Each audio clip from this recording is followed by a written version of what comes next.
So essentially, just so people who haven't watched any of the previous one, Al Yemeni did a presentation on was Muhammad deceived. So obviously I've done a response. So I just want people to understand what my line of approach is. So essentially, well, if someone is deceived, how would we decipher, or what is the methodology we would use to know whether this person was deceived? So if you say, well, how do we know the statements in the Quran are from Allah? And the response is because Allah revealed it. And then the counter response is, well, how do we know Allah revealed it? And the response is because Muhammad told us so. So if I'm coming with the question, well, how do we know Muhammad wasn't deceived by a jinn? And the response is, well, it says it was revealed by Allah in the Quran. It's a form of circular reasoning. So I'm trying to look at facts versus beliefs. So from the Christian perspective, the prior knowledge before the revelation of the Quran was that Satan himself could masquerade as an angel of light. So we have to take a holistic approach in terms of how do we assess whether the person was deceived. Because if Muhammad was deceived, then the revelation within the Quran would be a result of deception.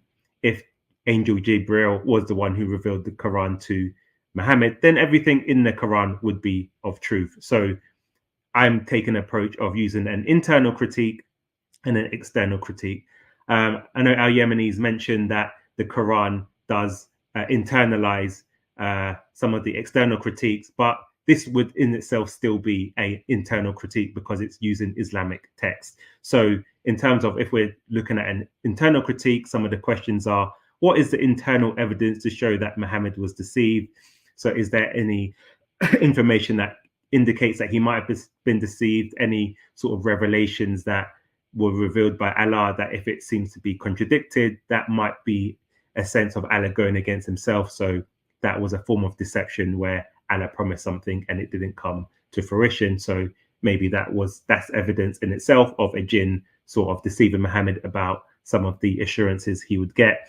And also some of the evidence of previous prophets, had they experienced certain things. So that's what I'll use as an internal critique. And for an external critique, you can see a summary of what it is here, where you're using an outside belief or systems to utilize a set of principles outside of that Islamic text. So these will be questions such as, what is the external evidence to show Muhammad was deceived? So this is a sort of comparative analysis.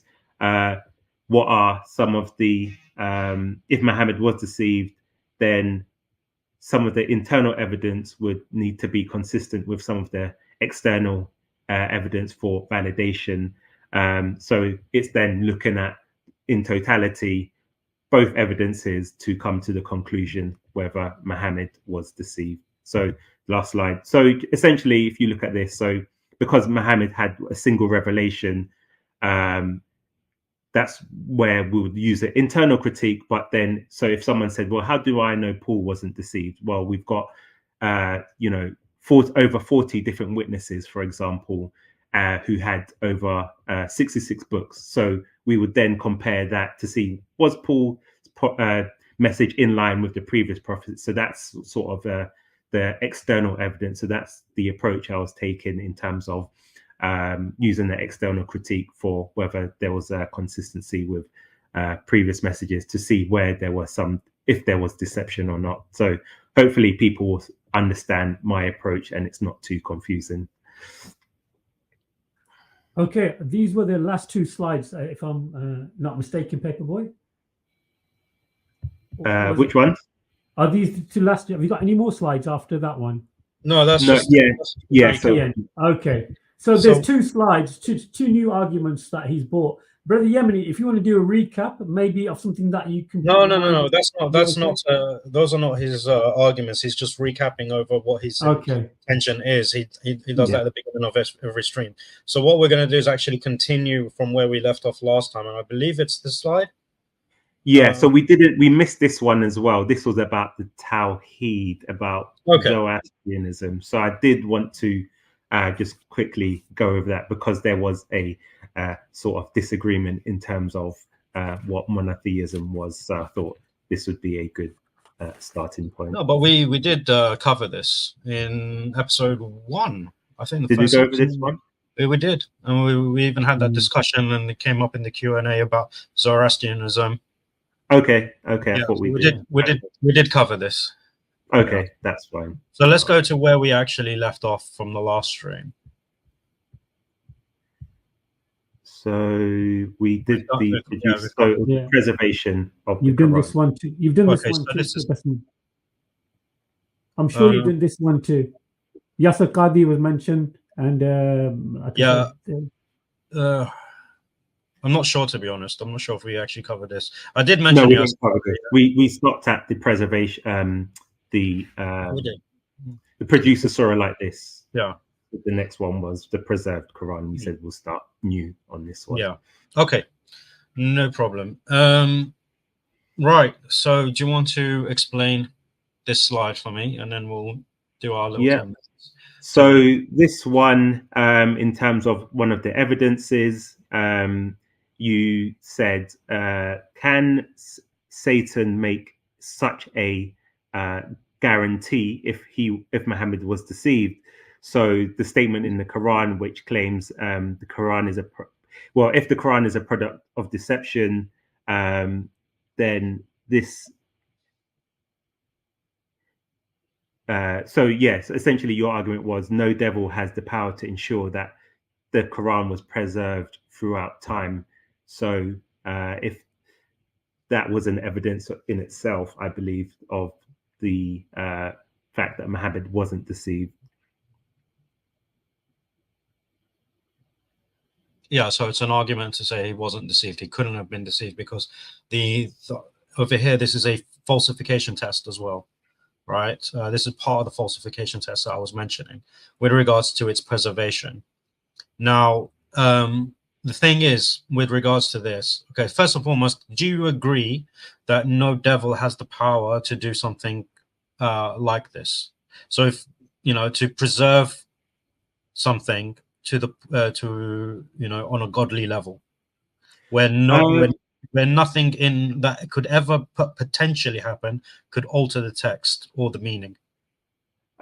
So I would say I think it's a bit of a loaded question, just for the fact that two reasons. One would be, we have books that are preserved from religious books or just your yellow pages. So that in itself, preservation, that in itself wouldn't guarantee that it's from God, because we'd have to say, why would it, and what type of preservation would it mean? I think it's a bit of a loaded question to say if it was. So we have to understand, what do we mean by perfect preservation? You could say it's an evidence, but I wouldn't necessarily say it's a proof within itself. No, I wouldn't say it's a loaded question, because I'm asking about Satan's capabilities. The thing is, so far in our discussions, you seem to give Satan godly powers. So that's what I'm asking. Yeah, but I feel the pretext is that if it's preserved perfectly, it's from God. But then why would Satan? So if Satan introduced a book and preserved it, why are we saying that it couldn't be from Satan? So the argument would be that Satan couldn't preserve something, but I don't think that. So I don't think in itself that's an evidence. So we would say there are many religious books out there. I've forgotten the name. The Sikh books, for example. If the Sikh books have been preserved since its inception, that wouldn't mean that the Sikh books is from God, because you agree with me that you're missing the point. You're missing the point. I agree with you that there are other works that are preserved. Okay, we look at Greek texts that have been preserved, right? For example, that's not the point. The point isn't about preservation, okay? But because even though even these books here, even the yellow pages needs updates, right? Edits and all of that. So it's not, when we talk about preservation here, we're talking about the original thing, right? Not the additions and all of that. So that's why you never hear about editions of the Quran, right? You hear about the variants of the readings, right? But you don't hear about editions of Quran. Now, with regards to this, the reason why it's important, it's because it's a falsification test. It is a claim that not, so this ayah here that I'm presenting, it is mentioning that the Quran is the author and that he is the one that is going to preserve it. So now we have a very specific claim. Now the claim is that God is the one that is authoring this book, and he is the one that is going to preserve it. So now we are looking for a godly level of preservation, not a human type of preservation. So that's hence the question. Are you now willing to give Satan godly powers and say that he is capable of getting to that level in preservation? Well, so again, for the sake of this, I will go along with it. I obviously disagree with that statement in itself, because that's why I gave you the example of other religious scriptures where they can make the same claims. I wouldn't then say that those scriptures are from God. But if the Quran says the argument is the perfect preservation isn't evidence, then I'm happy to explore that claim. Obviously, I would disagree with the premise, but I'm happy to, for almost like a thought experiment, to explore that claim as an evidence that it would mean it's from God. Yeah, but this doesn't make sense, because the thing is, when you're looking for a falsification test, you're accepting the claim. You're going to have to take the premise that the claim is for you want to test the premise, right? The premise here is that God is the author, right? So if you want to say that it's actually Satan that's the author masquerading as God, you would actually have to explain whether you believe that Satan has godly powers. But then, see, that's where I believe it's maybe not right term, a loaded question, because the pretext assumes that only God, it's a godly power to preserve something without any alterations. So that's why I'm very hesitant to agree with that premise, because I disagree, and that's but this is the thing. Like, if you can give me another book, right? Like, for example, the Quran is on a different level, right? Because the Quran was revealed with its variants, right? Our history is already known that it's a multiform text and a multiform reading, oral tradition. So that was from its inception, okay? Now, we can't say the same about Aristotle or any of the Greek texts, or even the Bible. The Bible doesn't claim to be revealed with variant texts, right? Or as we see in the manuscripts. So hence, we can't claim these to be preserved from the original sources, right? From the archetypes. Right. So however, right, so this is what I'm talking about. There's a difference between a human level of preservation. When we talk about preservation on the human level, we say we have what is extant. And that is what we refer to in terms of preservation, right? In one sense. Right. So just to interject, obviously I will have my own personal bias. So to approach this in an objective way, what I would have to do is look at the claim and see whether that claim holds up. So that's why asking me that question is a bit loaded for me, because that's something you cannot necessarily answer objectively. But okay, but you underlined it. Yeah, but the thing is, you underlined it as being a point to address, right? Yet no devil has much power to ensure that this happens throughout time. So that's what I'm bringing up. Yeah, so I'm going to explore the claim, whether I agree with it or not. I will not insert my personal opinion. This will be a case of, okay, if that is an evidence that it's from God, let us explore the claim. Let us understand what the hypothesis is, and see whether that holds up in itself. Okay, well, before I move on and address the quotes that you have here, it's just very interesting to me how throughout our discussion over, you seem to give Satan godly powers, and then when I ask you, does Satan have such an ability, you're hesitant to say no. You could say no, but you don't accept the argument. You could still reject the idea that Satan has godly powers, but you don't seem to do that. But let me address what you're saying here with Yasser Qali. Now, when he says that hasn't even been 2 copies of the Quran that are different, even 1 letter or 1 word, then it says the Quran is the most protected of all scriptures, and God protected his Quran from any kind of alteration, deviation, or miswriting. Okay. All Qurans. Okay, so let me first address the first 2 points, and then we'll go on. Okay. No 2 copies of the Quran that are different. That is true, right? Because the Quran in of itself is a multiform text, right? So any reading of the Quran that you see is, right, the Quran, right? Now, when you look at them as the readings, you will never find two of the same reading that are different, right? You will never find that. Define what you mean by reading. Well, so for the reading of Hafs or the reading of Warsh, right? So the Qur'an, okay? Those are the readings. You will never find a Warsh different to another Warsh, right? In any place, not even a letter or a word. So this statement is true. And then, of course, he says it's the scripture that Allah has protected, hence the Quranic ayah. Now, when he says any kind of alteration, this is true. Deviation, this is true. Miswriting is not true, because we know that there are scribal errors within the manuscripts. Okay, this is demonstrable.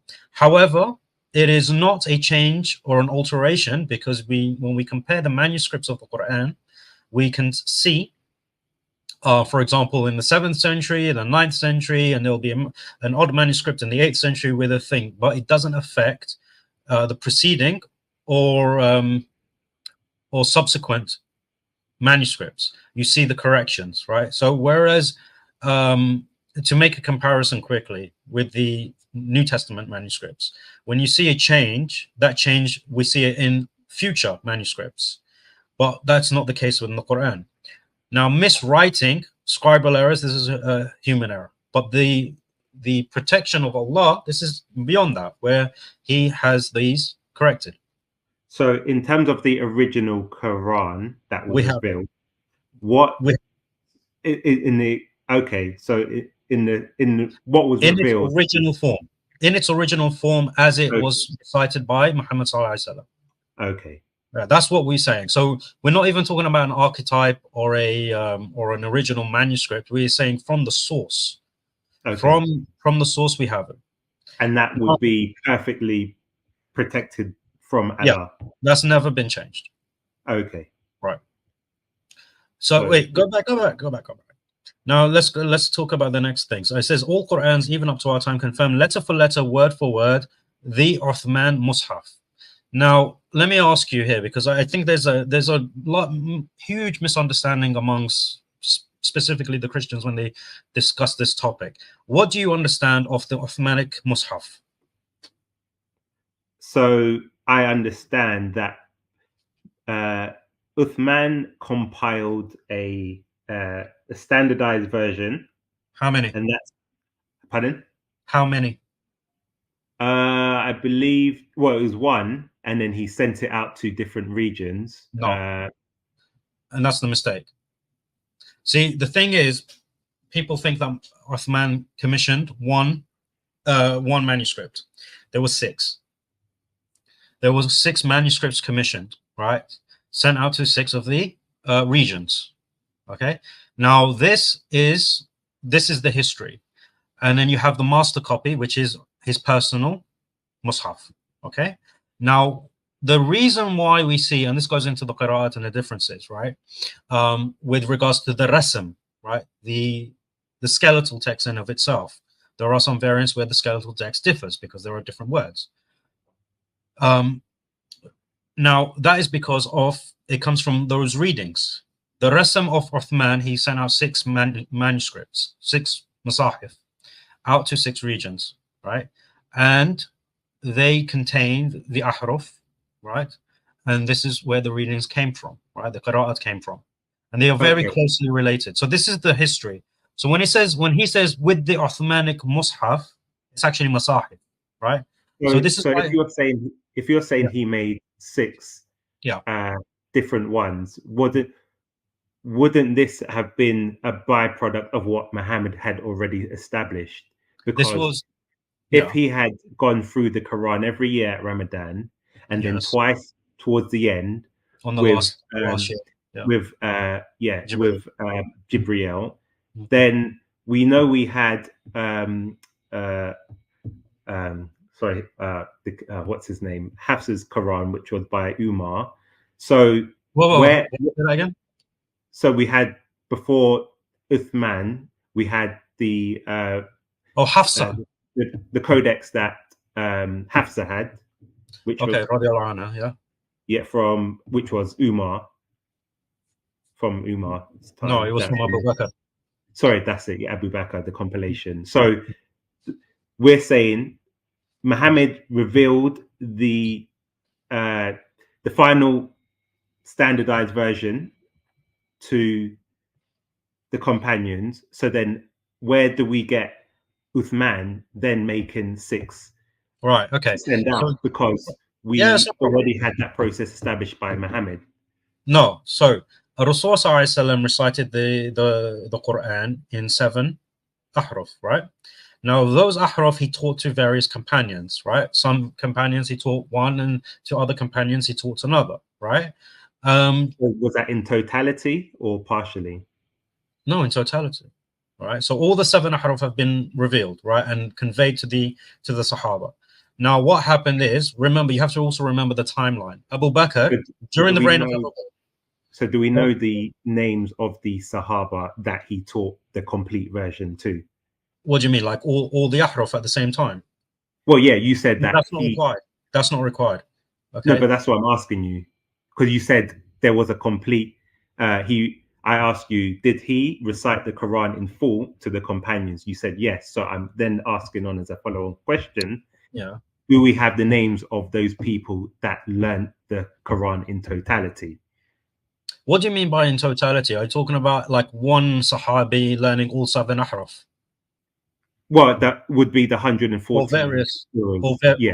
So even if it was, so for example, so I'm trying to say the Quran 114 surahs. Yes. So then you have the different qira'at, but I'm saying, so would one companion have known all 114 surahs as taught by Muhammad? Oh, of course. Or would they have known partially? No. So look, it depends on the Sahabi, right? And it depends when he accepted Islam and so on and so forth. But we have in our histories, right, the names of every single Sahabi that memorized the Quran in its entirety. Hence the ijaza, right? So when we get our ijaza, when we memorize the Quran. So if I went to a teacher and I asked him to teach me the Quran and to help me and to get me to memorize the entire Quran, he would have a certificate, which is known as an ijaza, right? And the ijaza will be the chain of narration of all the huffaz that he learned from, and his teachers and his teachers and his teachers, going back to the Prophet ﷺ. Every single hafid today has this certificate, which shows the chain of narration or the chains of transmission. So my question is, which can you name the Sahaba who knew? So what I'm trying to say is, Muhammad went through the Quran twice with Jibril, so he would have obviously, the Quran said, today your religion is perfected for you. So he would clearly have taught some of the Sahaba that final recension of the recitation. No, that's okay. So this is what Rasul ﷺ did with Jibril, was Jibril checking on Rasul ﷺ. Okay. Now the Quran, and make sure, because we go, remember, it came down piecemeal, and Jibril ﷺ will tell Rasul ﷺ where these verses will go, in which order, right? And then Rasul ﷺ will convey that to the companions and everything. But every year he would revise the Quran. Yeah, so I'm saying in the final year. So in the final year, when he did that, okay, he did that twice, but the Sahaba still memorized the Quran, right? Yeah, so I'm saying, my question is, did they know the final recension of the Quran? What do you mean by recension? So he's reviewed it twice with Angel Gabriel. Yeah, but in the same, it didn't change. Yeah, so I'm saying, in terms of the process, he learned the Quran twice. No, he didn't learn the Quran twice. He was look, so like in the same way, like you sit down with your teacher and you go over what you already know. Yeah, right, so he went over it to review. then I'm saying before he died, did he teach the Quran, the final version that was approved, in totality to the Sahaba? Yeah, but this is what I'm saying to you. There was no final version that was approved, right? So he didn't leave a final version with the companions? No, because look, every time when the Quran was finished in terms of its revelation, the Huffaz, the Sahaba that he taught, okay, they memorized it. Okay, so which means they knew the entirety of the Quran in its 114 chapters. So before the Rasul died, there isn't a single Hafid, right? Because it's a contradiction. How can you have a memorizer of the Quran when he hasn't memorized the whole Quran? So hence, like Abu Bakr, Uthman, Umar, Ali, Zayd ibn Thabit, right? And all these famous Sahaba that we keep hearing about, they were all memorizers of the Quran, right? So this is to name a few. But like I mentioned to you, today, every single person, the millions of people that have memorized the Quran, each and every one of them has a chain of narration, or a chain of transmission, a chain of transmission of the Quran from them all the way back to the Prophet ﷺ. And only then are they qualified to teach as well. Yeah, but I think I'm just more focusing on the immediate aftermath. So whether people, but the immediate aftermath, the Sahaba knew the entirety of the Quran.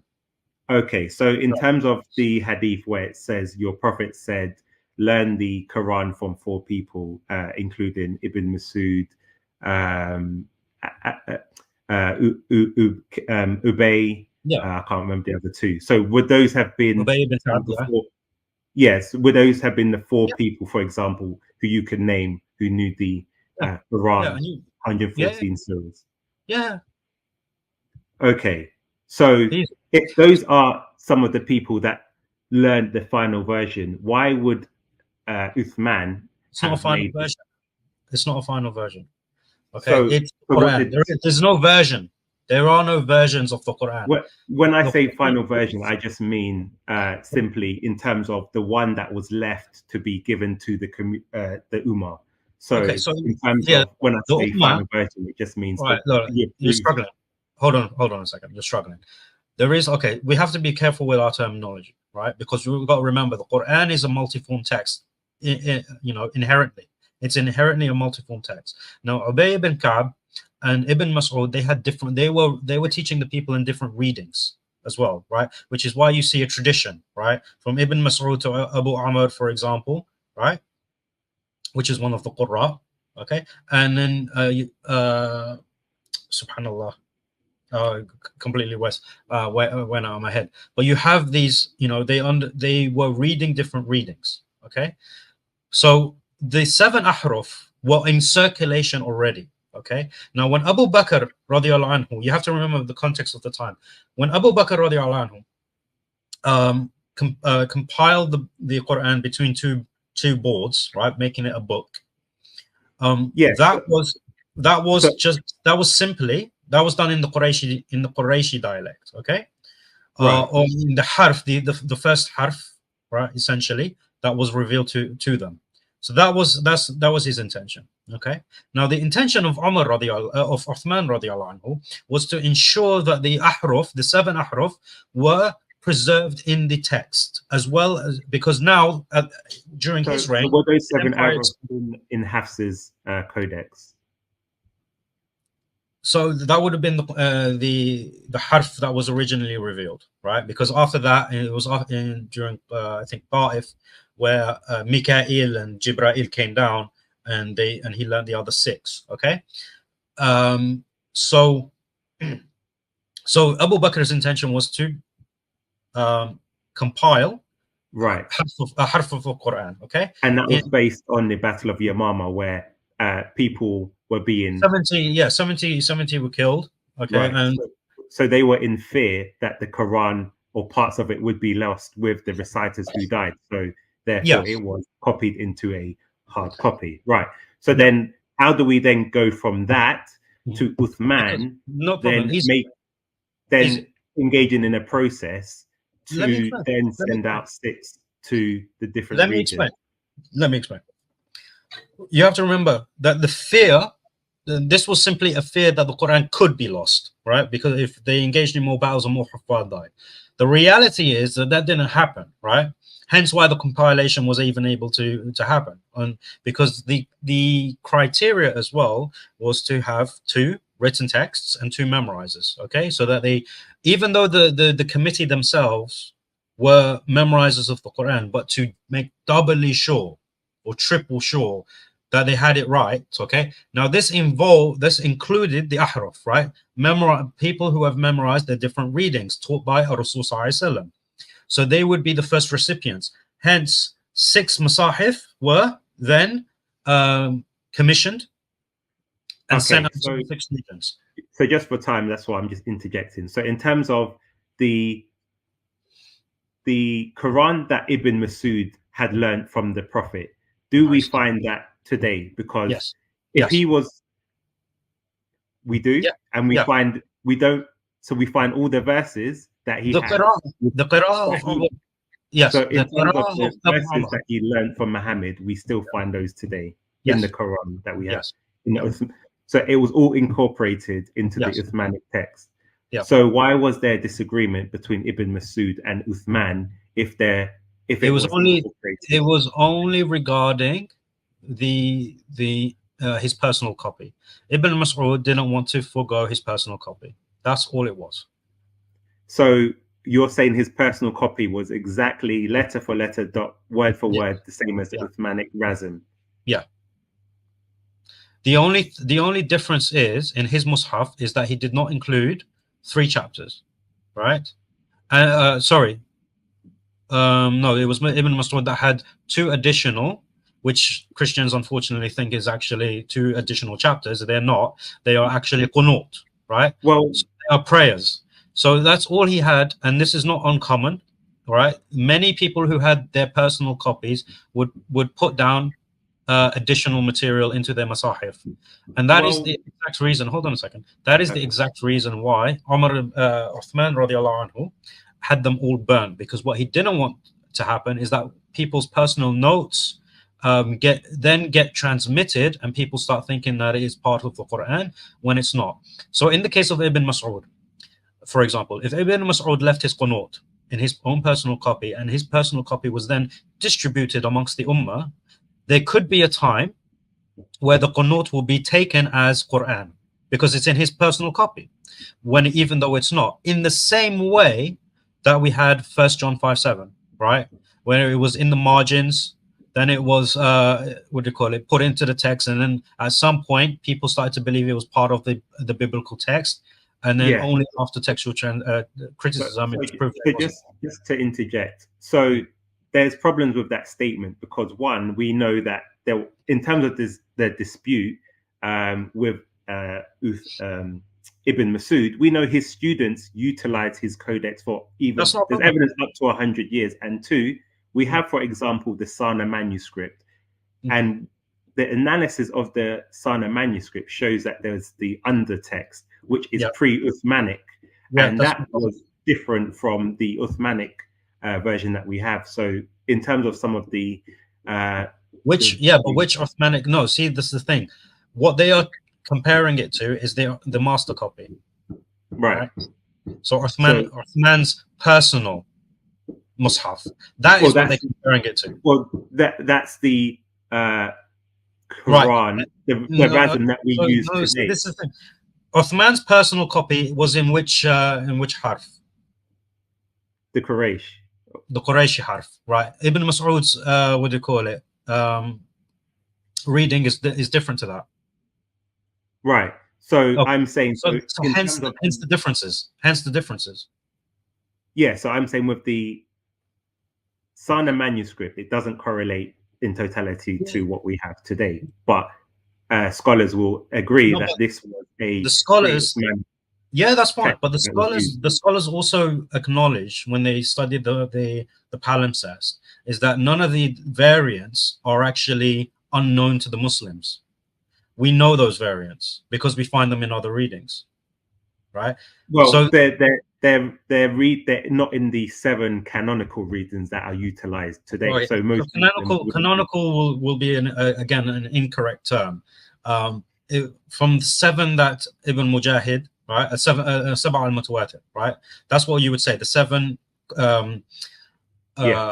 mass transmitted, right, readings. Okay. Now the other 3. What about the other 3 mass transmitted? And there are other aspects of the Qur'an, which is a long subject, but like you said, well, this is why we go into the claim of what does perfect preservation mean. Okay, so what perfect preservation means is that we have the original as it was revealed. Do we have that? Yes, we do.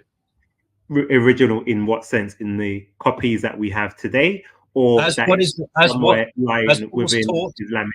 As what was taught by Jibril alayhi salam to Muhammad sallallahu alaihi wasallam to us. That is the original. So are you saying in the Quran that we have today, or are you saying that we can still Quran we have today? The Quran we have today, same. It's the original. Okay, so it was exactly how it was revealed, and you said perfect preservation would be, no additions, no deletions, and so forth. Yeah. So that's what it is, and as he said, in its original words since the Prophet's death, when revelation ended, and that is accurate. Okay, so again, so then how would you account for something like the Sana manuscript, where there's an underlying text where that text doesn't appear? I have explained to you, as I mentioned, right? The variants that are found in the undertext, we know where they are. We can trace them back to the Prophet ﷺ. But you said they were in the current. They should be in the. You said the Quran that we have today is exactly. See, this because you don't understand. This because again, there is 2. You have to understand what we mean, okay? Because it's a multi-form text, right? So it's a multi-form text. So even if we had one variant of the Quran, it's still preserved, because it's still because it's still the original. No, according to the definition, because it's still the original. So you don't have to, because it's impossible for anyone to recite all the variants. Hold on a second, because the Quran is a recital, right? It's a recital. So it's impossible for you to recite all the variants at the same time. You can't do that, right? So even if there is only one recitation that we have left, right? Let's say the Hafs was the only thing we had. That is still the original, as was revealed. But that's not perfect preservation, because perfect preservation would mean that you preserved everything as it was, as you initially said, as it was originally revealed. So for argument's sake, let's say that was preservation, but that wouldn't categorize as perfect preservation, because when I said Satan could preserve something, you said I'm attributing godly powers to him. So godly, most people would assume or perceive godly powers of preservation would be preserving everything as it was revealed in its context, not that some of it was partially revealed, because I could then make that same claim about the Bible. Well, some of the core texts are perfect, are preserved as it was revealed since then. So even if there's an addition, we still have the original within that. So we know that this is an addition because we still have preserved the original. So that's why it doesn't correlate with the term of perfect preservation. Okay. Well, I'm going to try and keep it brief so that we can move on. But like I say, perfect preservation, right? When we say that something is perfectly preserved, it means that we have the original, right? Now, the original would be that which Rasul taught to his companions, right? Now, for example, like I said, if we only had, let's say, forget Hafs, because Abu Umar is a better example, because we were talking about Ibn Mas'ud. Let's say we only had the reading of Ibn Mas'ud, which was transmitted through Abu Umar to us, okay? That is still perfectly preserved, because that is what Rasul taught to Ibn Mas'ud, okay? And the thing is, like I said to you, by the way, this is not the case. We still, even though, right, like I said, it's a huge subject, and you know that I'm working on this, and we're going to present a hell of a lot of information on this. But we know about the variants that were revealed. All the 7 ahruf, we know about them.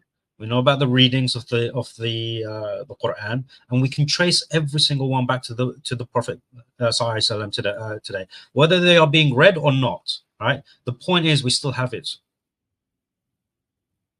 So So the thing is here, it's not about if I went my entire life just reading one reading of the Quran, okay, I still have the original.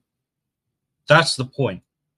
Nothing's been changed from it because it is still a reading that the Prophet ﷺ taught. But if there are deletions, then we wouldn't What have deletions? What's been deleted? Well, I'm asking. Well, I'm making a. Nothing's been deleted. So nothing's been deleted. Nothing's been deleted. So if you look at Ibn Masud's Codex, it's just the majority of the world just picks a reading and goes with it. So I'm sorry, guys. I think we need to move on. It's been nearly an hour. Hopefully, we can do maybe a recap on part 5. We can probably do a recap and touch on these topics again. Okay, no problem. So, if you want to go to the next slide, that will be fantastic. No problem, inshallah. Okay. Let's see this. Okay, so Malik and Malik.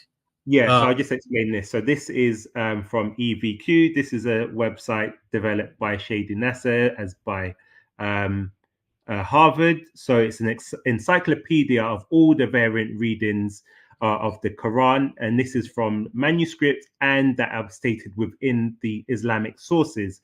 So, for example, I've just taken a screenshot of Surah Al-Fatiha, and here are all some of the 21 variants within just the one verse in terms of the word Maliki. So in 1-1, 1-2, 1-3, 1-4.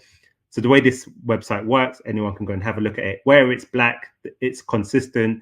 Where anything's grayed out, there are variants throughout the Islamic history. So you can see 7 readings, the 10 readings, and so forth. So there's an even further breakdown of where these information has been found. So, no problem. Taught to us by Rasul Sallallahu Alaihi Wasallam. Same point as before.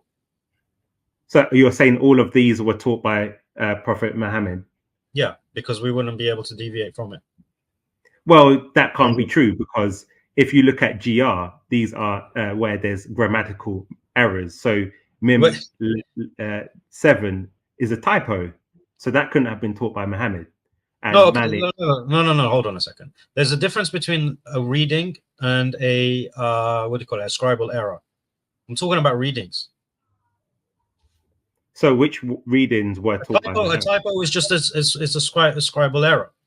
Yeah, so we have the Shad non-Uthmanic, which is the CD. So you can see that would be 14, 15, 16, 17.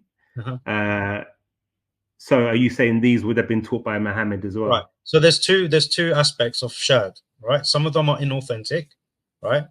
And some of them are simply no longer read. Okay? That's all it means. Okay. Now you would have to go through each and every one and actually and see which one is inauthentic, and which one is what do you call it, no longer read and stuff. But this goes into the whole ulum al-Quran as well. So you actually have to have knowledge of ulum al-Quran to be able to go through this and actually know what it's well saying. So the reason why I brought this up, because obviously if you look at 482, do they not ponder upon the Quran? Had it been from any other than Allah, they would have surely found in it within where's there is much discrepancy. So what we're seeing here is many discrepancies between some of the variant readings, because you're saying it was Shad's, it was part of the 7 readings, it will go back to Muhammad. I'm saying so Shad. So shad, like for example, these ones that are shad, go back. These ones that are shad, all right. They are.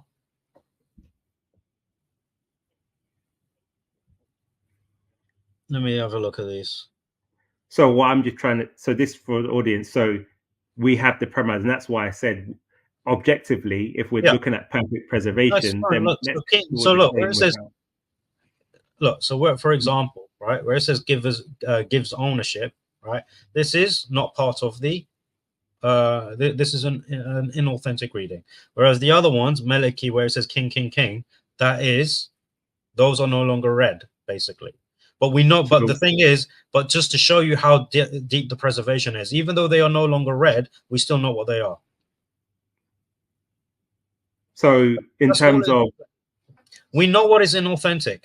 This is the thing, because of the preservation of the Quran, we know when there is an inauthentic reading.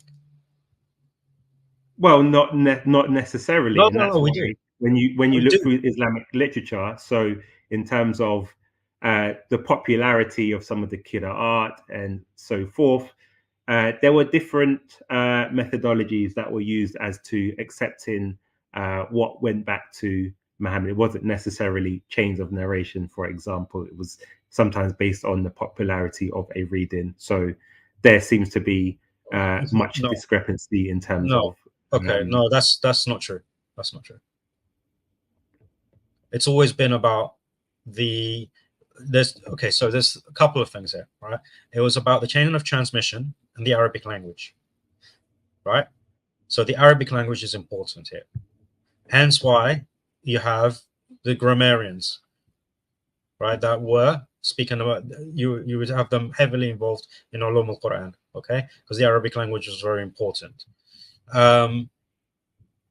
And it was like, you look at in any book on ulum al-Quran, it's always about, you always see chains of transmission, chains of narration. That's the key, right? So like like I said, we know when there is something shared, when there is something gharib, right? We understand these things when we go through the books. So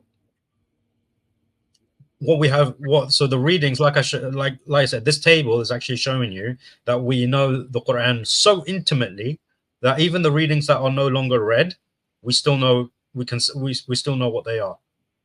So you're actually proving the preservation of the Quran. But that doesn't mean the Quran is perfectly preserved, because we would assume the recitation. No, it means we have it. No, so you're trying to say the knowledge of it. No. What I said to you is perfectly preserved is that we have the original. The original we have it.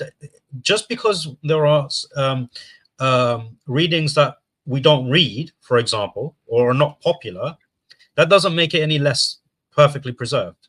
The point is here, as displayed by this table, we know what do you call it?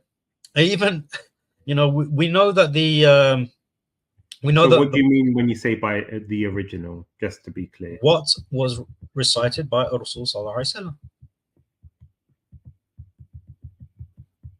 with no deletions.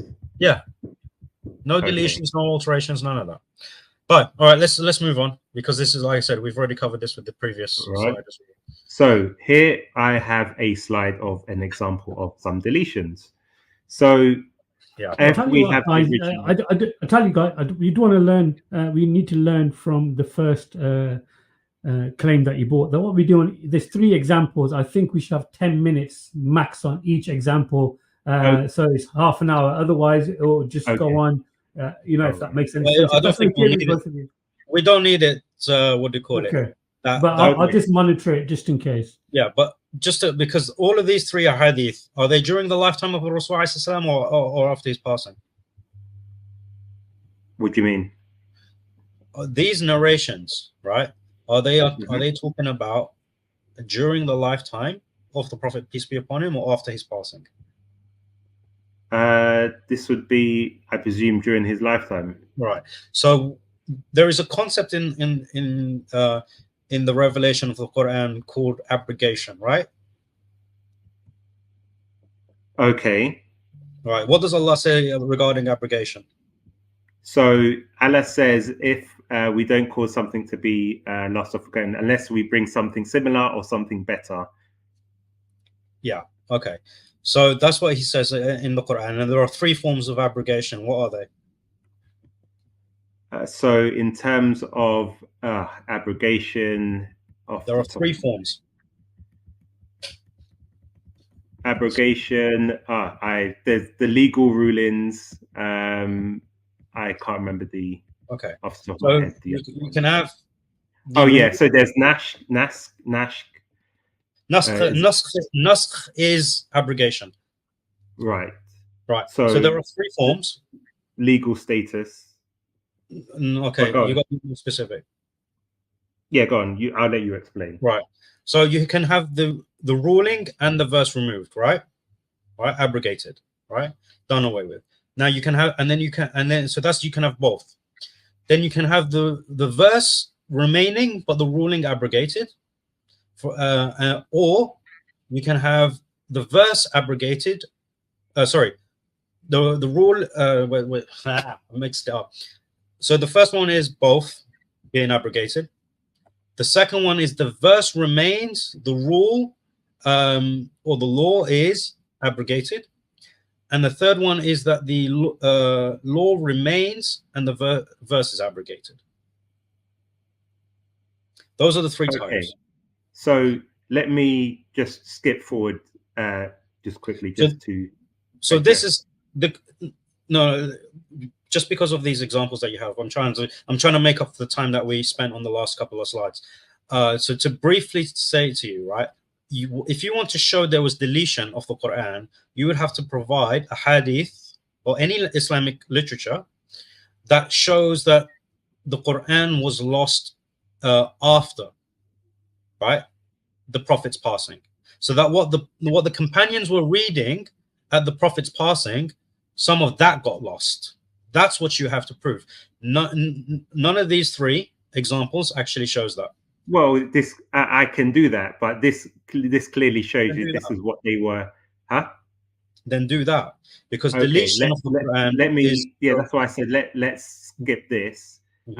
We can go back to so I'll just, for the sake of argumentation. So we have here from Sahih Muslim.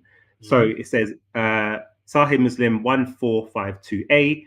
Aisha reported that it had been revealed in the Holy Quran that 10 clear sucklings make a marriage unlawful. Then it was abrogated. So as you asked me, the rules of abrogation by 5 sucklings. That was something similar. And Allah's apostle died, and it was before that time found in the Holy Quran recited by the Muslims. So now we have something that was recited by the Muslims at the time of Muhammad. Aisha is now saying, confirming it was recited by at the time of Muhammad. So can we now see where this verse of 5 sucklings exists?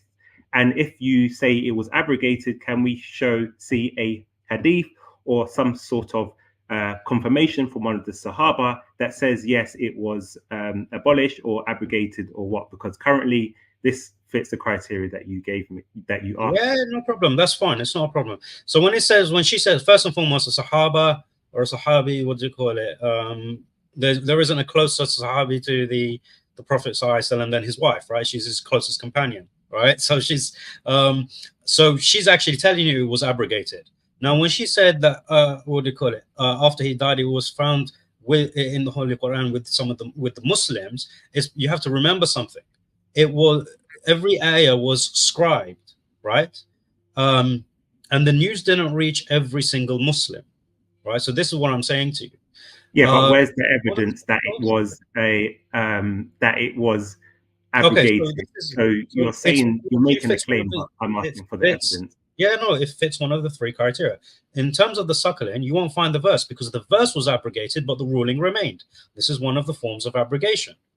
Well, the ruling doesn't remain because the 5 sucklings is not applicable to Muslims anymore. No, it was 10. Then it was brought down to 5. The 5 still. And I'm saying 5 is not applicable, so it can't be. What do you mean it's not applicable? So are you saying? Pardon? Are you saying 5 sucklings is still part of like Sharia law, or to make a marriage unlawful?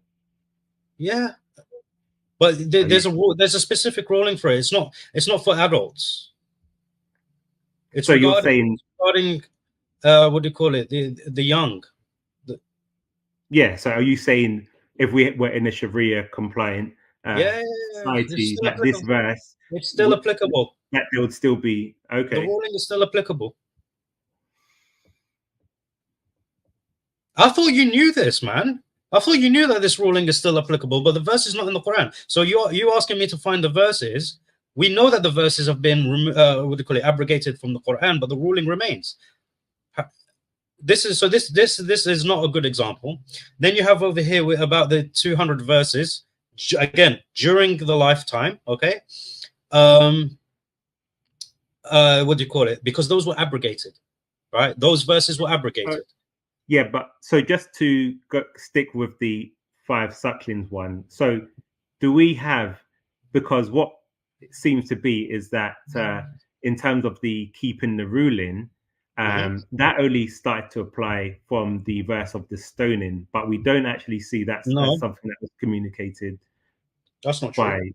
So in terms of where do you get the basis that the verse where it can be you keep the ruling, but you remove the text of the Quran? Remember, this whole question is about this is the evidence. This is the evidence of it. So when the scholars mention about the 3 types of what do you call it, abrogation, where do you think they get the evidence from? They get it from the ahadith regarding abrogation. So I'm asking, what is the evidence? Because this is the evidence. You should be saying within the Quran or Muhammad explicitly taught. If you're going to by the scholars, then that is just an external opinion. No. This is, look, the scholars are examining the, what do you call it, the Prophet ﷺ and his companions, right, and his wives. So this is what his wife is saying. Aisha radiallahu anha is giving us the context here. She's telling us it was abrogated, right? The verse is what she's saying it was abrogated by 5, and she's saying that it was that found within the Quran. This is a solitary hadith. There are other ahadith that mention about the same thing, right? You have to read all of these ahadith, right? Hence why this says nothing about 10, right? For example, right? It just says it was abrogated and substituted by 5. And it mentions nothing about 10. So where did I get 10 from? By the other hadith I mentioned. Right there, Holy Quran, 10 clear sucklings on the second line. Is it on the second line? Oh, sorry, my bad. I thought it didn't. It's very small. So okay, my apologies. But you know, so she's clearly indicating that there was 10. It was abrogated. Abrogated down to 5, right? So she's talking about the ruling, right? So she's talking about the ruling, and then what do you call it? And she's saying it was found in the Quran. Okay, now why wasn't it included in the Mus'haf of Abu Bakr radiallahu anhu, for example? Is because they knew that it was no longer part of the Quran, right? So do you have evidence of that, or are you just making a claim? No, I'm not making a claim. So what's the evidence? Because Abu Bakr was a hafid of the Quran, okay? So was Uthman, so was Ibn Mas'ud, so was what do you call it?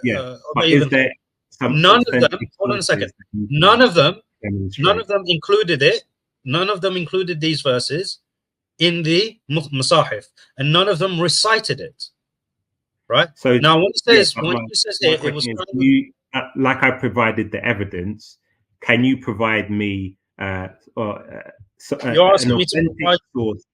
Okay, I'm asking, is there an authentic source, because you may not have it on hand? Yeah, that's fine. Validates what you're saying. Pick up any manuscript of the Quran.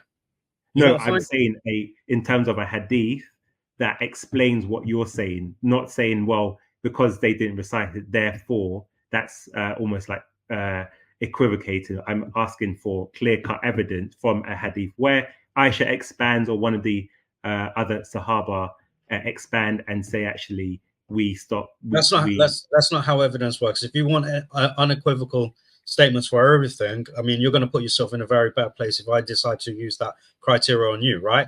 So don't apply double standards with regards to. I'm asking where you're just saying, well, this is what it must mean. No. So evidence is not always, what do you call it, unequivocal or explicit, is it? It's not always like that.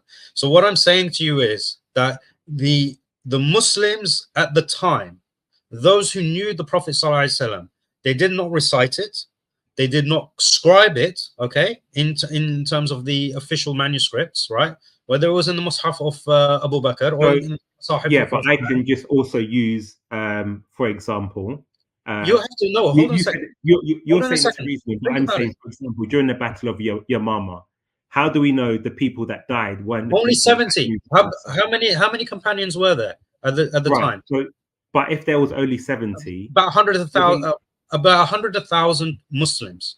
Yeah, right? Most of which memorized the Quran. Not all of them. I said most of which memorized the Quran. 70 died. Okay, so they said, look, we've lost 70. That's still a big number, right? Even if you have that ruling wasn't with 5. Hold on a second. See, no, now you're going into speculation. I'm going actually based Well, on you're what we going know in into history. speculation I'm too. not actually speculating. I'm not speculating anything. Am I speculating that the ones who commissioned the Masahif were memorizers of the Quran? No, I'm not speculating that. No, you're speculating that they didn't include it because it was abrogated. No, this is not a speculation. We're talking about the memorizers of the Quran. Those, as we discussed earlier, those who received the complete Quran, the full 114 chapters from the Prophet ﷺ. Okay, those are the people we are talking about. So we know that they received the entirety of the Quran. You have to bear in mind, these people also lived at the same time that Aisha radiallahu anha was narrating this. But your statement seems odd because you're saying if there were so many in the hundreds or even thousands who had recited the Quran, if only 70 of them had died, then there would not need to be a fear to compile the Quran into. I'll tell you why.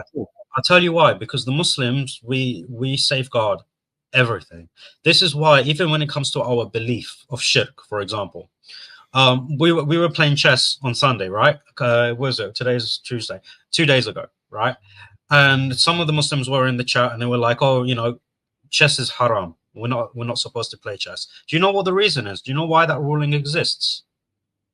Why some of the scholars have made that ruling? Because chess has small statues, and statues have been worshipped in history. Now, even though I'm a Muslim and I'm firm in my faith, I still can't play. I still can't use these small statues to play chess with, just in case.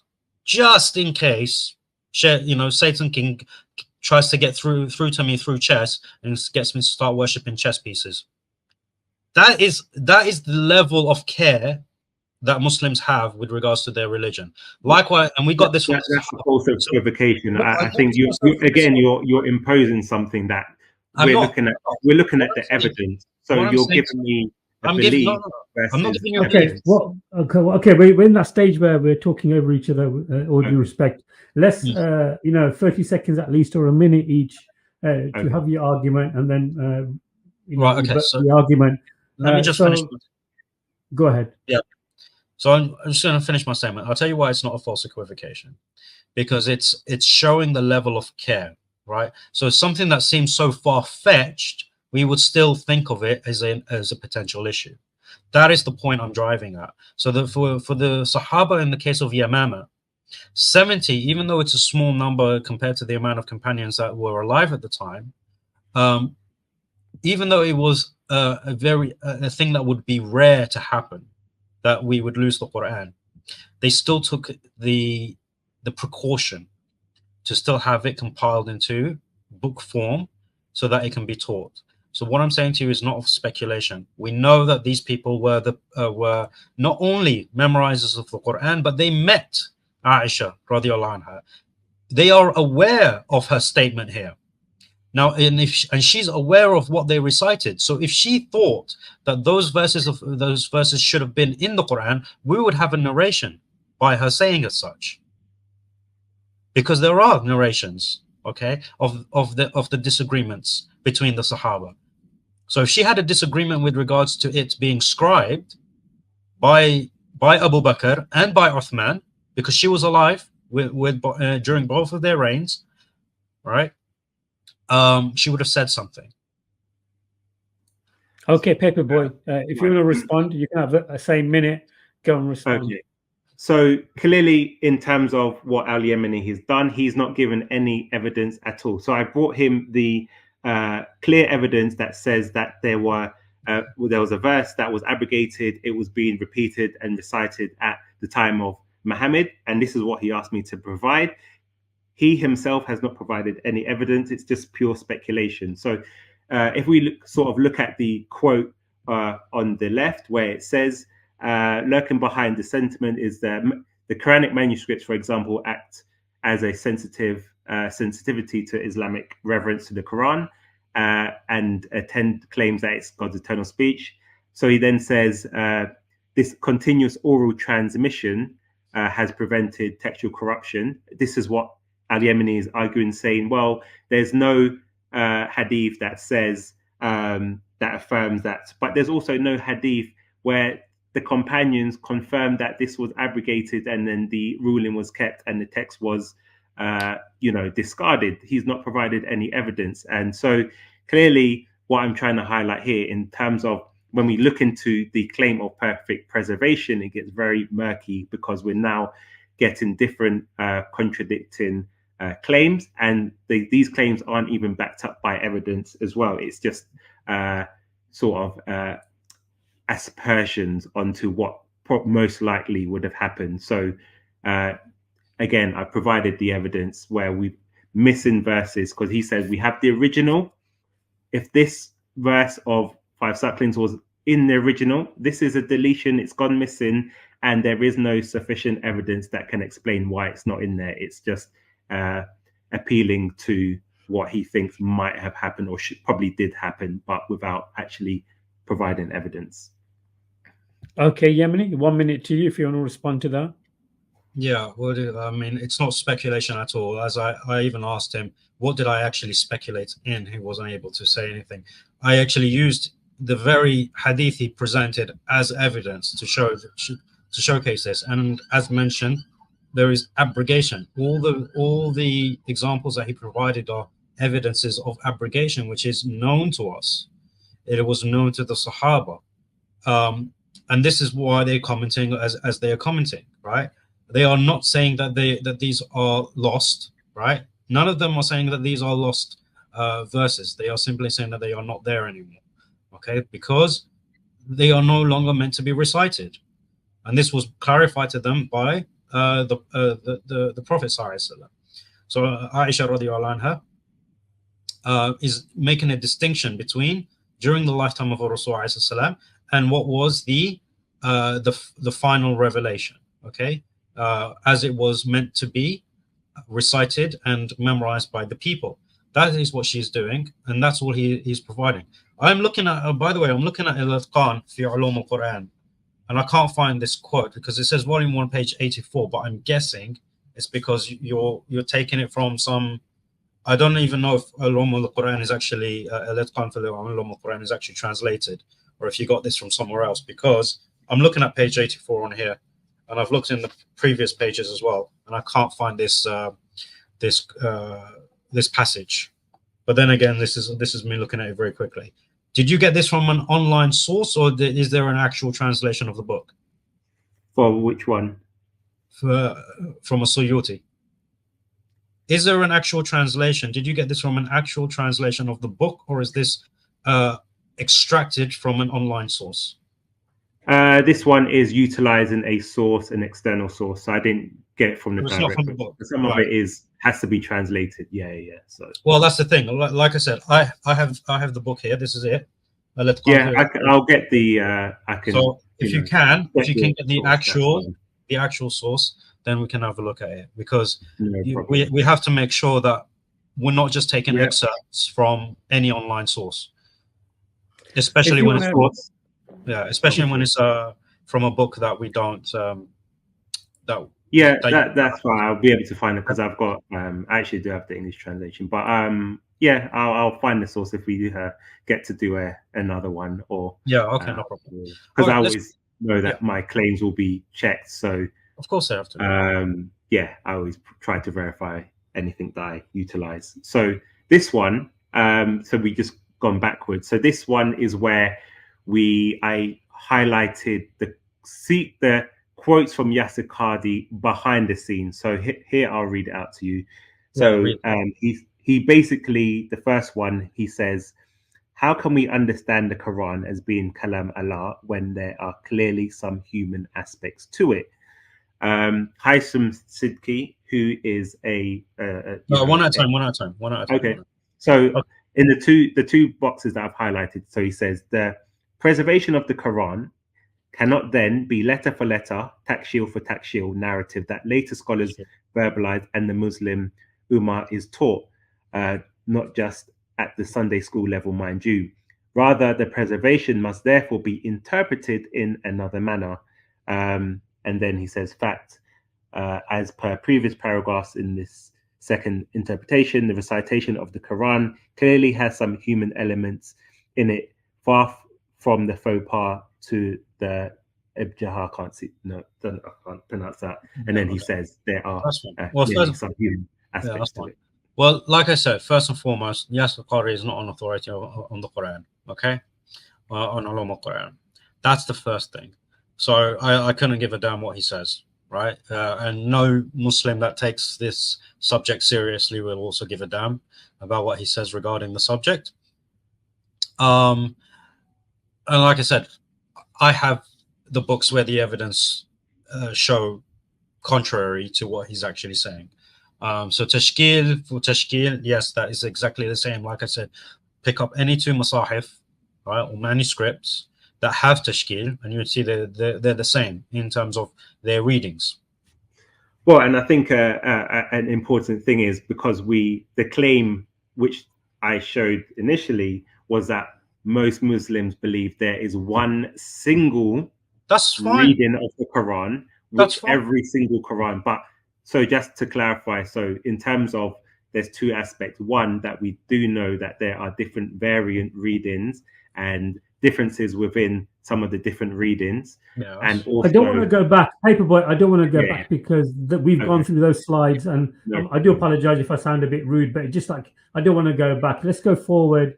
And like I said, Brother Yemeni has just said Yasir Qadhi is not a source that we can really take from. So let's move to forward now, please. Okay, so in terms of Haitham Sidki, who does research on some of the stemma and the sort of development of the the patterns within the Quran. So he says himself, and anyone can go and check this from their tweets and stuff. So I've used it to summarize their arguments. So he said, how do we know the variance between the Uthmanic codices are scribal errors? I get this question a lot. Here's a thread on why we know this to be the case. The simplest explanation is if it looks like a duck, walks like a duck, and quacks like a duck, it probably is a duck.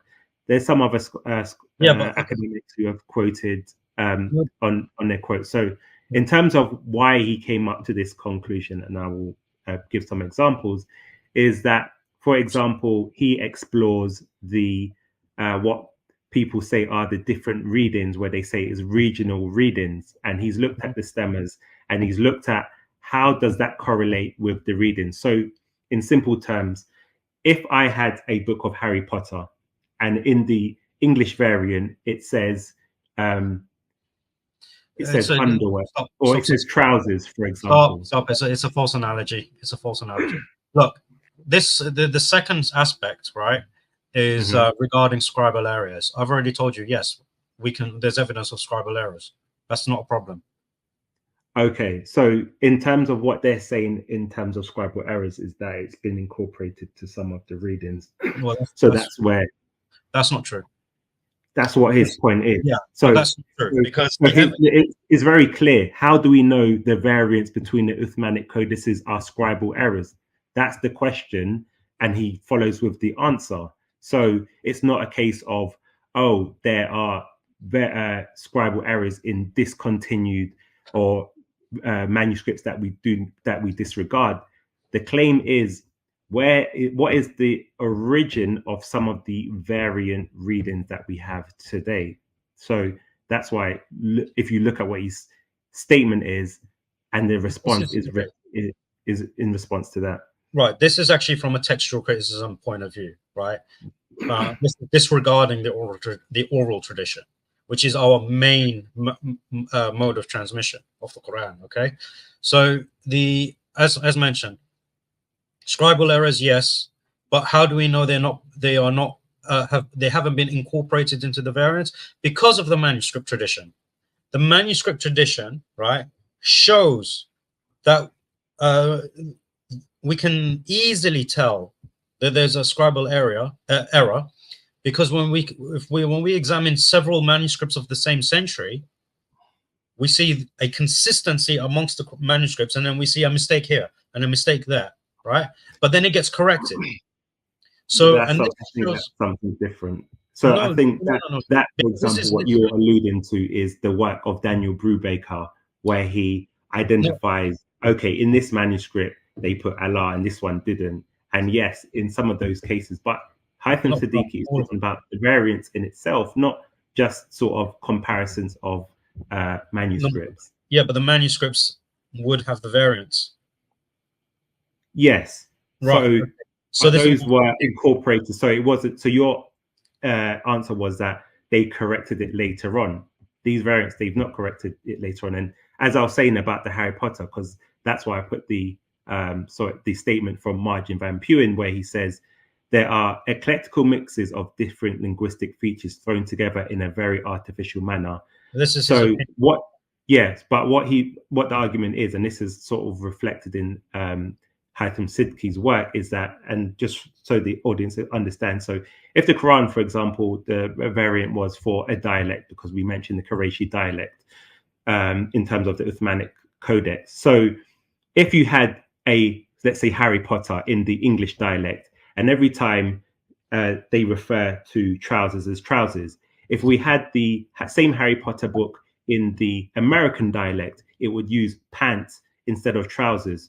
So what we would not expect to find is that on page 1, it uses pants, and then on page 2, 3, 4, and 5, it uses trousers, and then it goes back to pants again, because if it was in their dialect, then you're mixing it with a dialect that they don't understand. So through his analysis, through all these so-called Qur'an and different regional texts, there's not enough consistency to highlight that it was revealed in that native dialect. So this is why, one of the reasons why they attribute it to scribal errors, because in terms of it's changed the reading of the manuscript. Okay. So do you know why there's a difference between the ahruf and qira'at? I'll let you explain. Okay, so the thing is, the ahruf and the qira'at, and this is where the misunderstanding is from these little quotes. Okay, now Marian Van Putten, these are scholars who dedicate their life to. All right, look, first and foremost, Marian Van Putten is not a scholar on ulum al-Quran. That is not his what do you call it? So what is his speciality? Okay, so look, his speciality is actually linguistics, right? That's his speciality, right? And he's very good in the Arabic language, no doubt about it.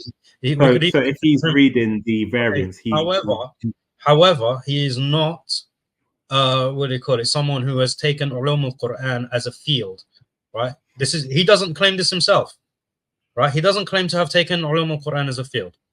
All right. So that's what I'm saying. He's commenting from a linguistic perspective. We have to understand that when Marian Van Putten is commenting on the Quran, he's commenting, and you see it throughout. It's on the linguistic perspective. Yeah, he touches on chains of transmission and the history and stuff, but of course you have to do that even when examining linguistics. So, that's his point. And hence, even here. He mentions even in this tweet that you've got, it's talking about the linguistics, right? It's talking about dialects, the Arabic language. He's focusing on the Arabic language, and he's saying, I don't see a consistency in the reading, right?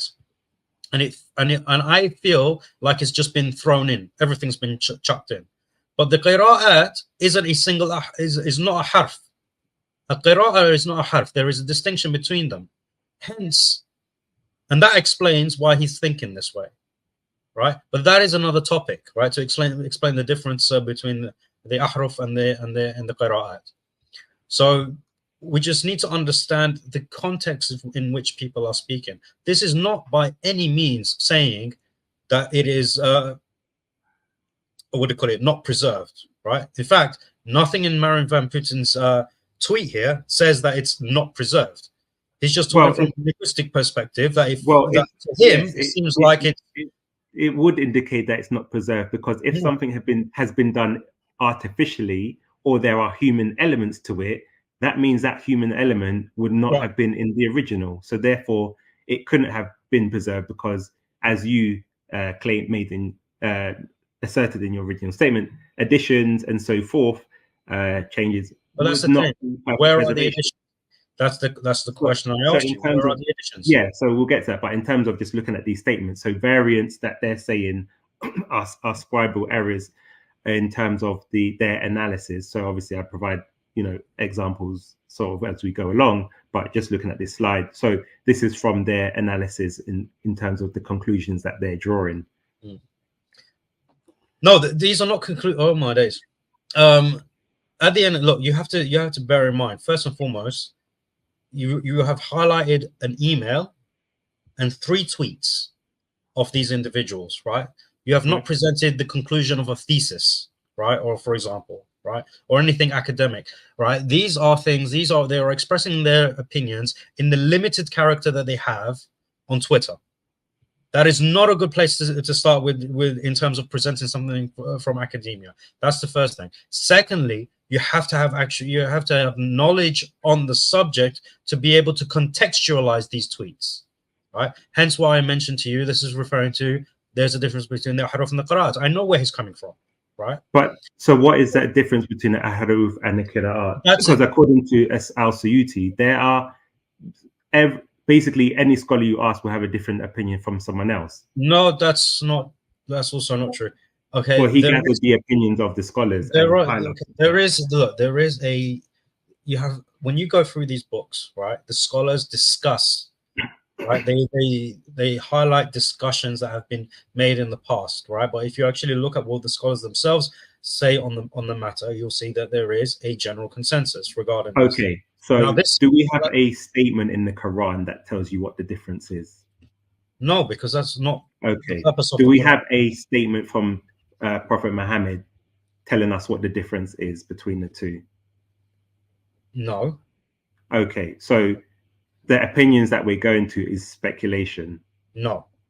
So if neither of the two sources distinguish what the two were, then anyone else telling us what it is down to speculation. No, it's down to the evidence of the makeup of the Quran. So first and foremost, the Rasul was an illiterate. Okay, so he wouldn't and it's got to do with the Arabic language, right?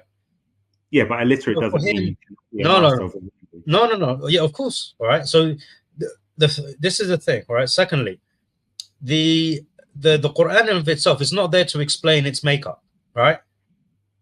It gives you the challenge, right? We have the history, right? The Quran doesn't tell us the history either. We get this from the Sunnah, okay?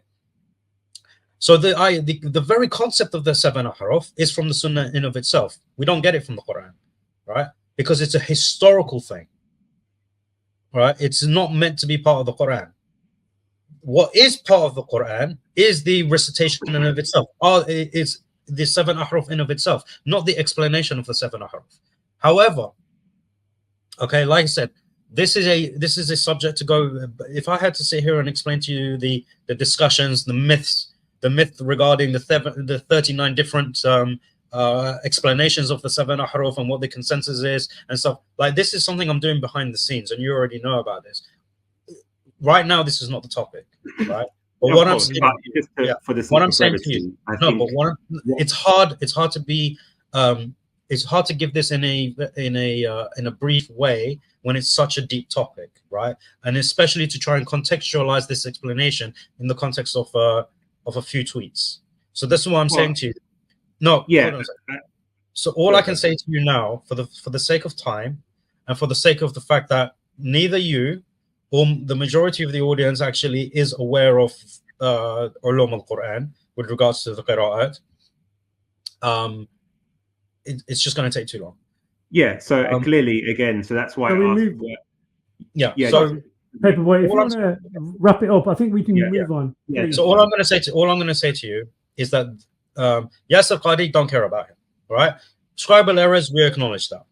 But the readings themselves, we have to understand in the context in which these people are speaking about. Like I said, Marin van Putten is talking from a linguistic perspective, and you have to also bear in mind that he's not religious in of himself. So he's not he's not looking at the Quran through a religious lens. He's looking at it through a historical lens. Right. So in response, in terms of what I've tried to do is just highlight in terms of what people say in the front and what they were saying behind the scenes. So I'm showing you a contrast in terms of that people are very aware of some of the issues within the traditions regarding the explanation behind the origins of the variants. I've gone to Haitham Siddiqui and Margin Van Buren because they are two well-known and well-respected scholars in the area, and they've looked at the evidence and they've done work to explain why there are attributes to scribal errors and so forth. Just for the sake of brevity, I just put their summarization in terms of their tweets and whatnot. But clearly there are clear differences in terms of when we look at the manuscript evidence, because there was a reliance on the manuscript evidence, especially we see it within early Islamic literature in terms of when they're comparing the different readings, and they're actually showing you how the spelling is different as well. So these are based on manuscript evidence. So we move on to the next one. Yeah. So in terms of this one, so I've tried to put in some academic sources. So this was Gabriel Reynolds, again Shada Nasser, and with the Gabriel Said Reynolds, he discusses the compilation of the Cairo edition of the Quran. So I'll just read out where he mentions, in the earliest 20th century, therefore the shape of the Quran would have seemed anything but clear. In fact, the Egyptian government was motivated to begin the project that would lead to the Cairo edition due to the variations or errors as an appendix to the Cairo edition describes them. So within the text itself, it describes them as errors. And he says, found in the Quranic text that they had been important for state schools. So what happened is students were writing their works on using the different, using their Qurans. However, there were differences between some of their answers, which causes, controversy. So in terms of what was the response, the government destroyed a large number of such texts by sinking them in the Nile River and issued their own text. The Cairo project followed in the spirit of the Caliph Uthman and the governor Al-Hijjaj, who were reportedly to have destroyed competing versions and distributed their own version of the Quranic text in the 1st century. And then in the second box, it says, however, the Cairo text is often at odds with the manuscript evidence. This is perhaps to be expected, given that the Cairo project was not about recovering a text as much as choosing a text. So here he says there are the methodology they chose to select the final reading wasn't based on any textual evidence. So there are what you would see discrepancies between what we have now and some of the historic manuscripts and so forth. Okay, so if you'd like to discuss that, right. We could. This is very easy to explain, because the Hafs text was not the most popular, right? So the choice, as he said, it's not to recover a text. The reason the project was not done to recover a text is because there was nothing to recover. We already had the readings. It was a matter of choosing which reading they wanted to print, and they chose the Hafs reading to print. That's all it was. And as mentioned, because people started to mess about with the written copies of the Quran, they did as Uthman radiallahu anhu did. They got rid of them so that nothing gets, nothing that is false is spread, right? That is the point of the preservation, right? To get rid of these writings is to ensure the preservation of the Quran. So they got rid of these things, right? By drowning them, right, in the Nile, as mentioned. Now, the reason being is because this is one of the permissible ways of disposing of the Quran, okay? The two permissible ways is of drowning it, or so that the ink fades away, or by burning it, again, so that the ink fades away. These are the permissible ways in which to dispose of the Quran. So they did that, and they chose to print the Hafs reading. So when they chose the Hafs reading, of course it differed with the readings that they used to have. That's all this is saying. Well, in terms of when you look at, for example, within the Hafs, there were differences as well. So it wasn't just, for example, differences because of just different qira'at, but actually within some of the Hafs sort of readings as well. So that's where there was this. There is no evidence to that whatsoever. Well, if you read the rest of his works, he goes into it. But for the sake of brevity, I've just sort of tried to highlight a small section. But we can go into There's no evidence for it. But yeah, go on next. Yeah. So well, there is evidence, but we'll get to that. But so in terms of the from Shadi Nasser, so his book, The Second Canonization of the Quran. So he talks about. I'll just read out the highlighted. The bit that's highlighted. Al-Tabari objected to many readings which became canonical and divine a few years after his death. Early Muslim scholars did not look at the variant readings of the Quran as divine revelation. They attributed the Quranic readings to human origins, either to the readers' ijtihad in interpreting the continental outline of the Quran, or simply to an error in transmission.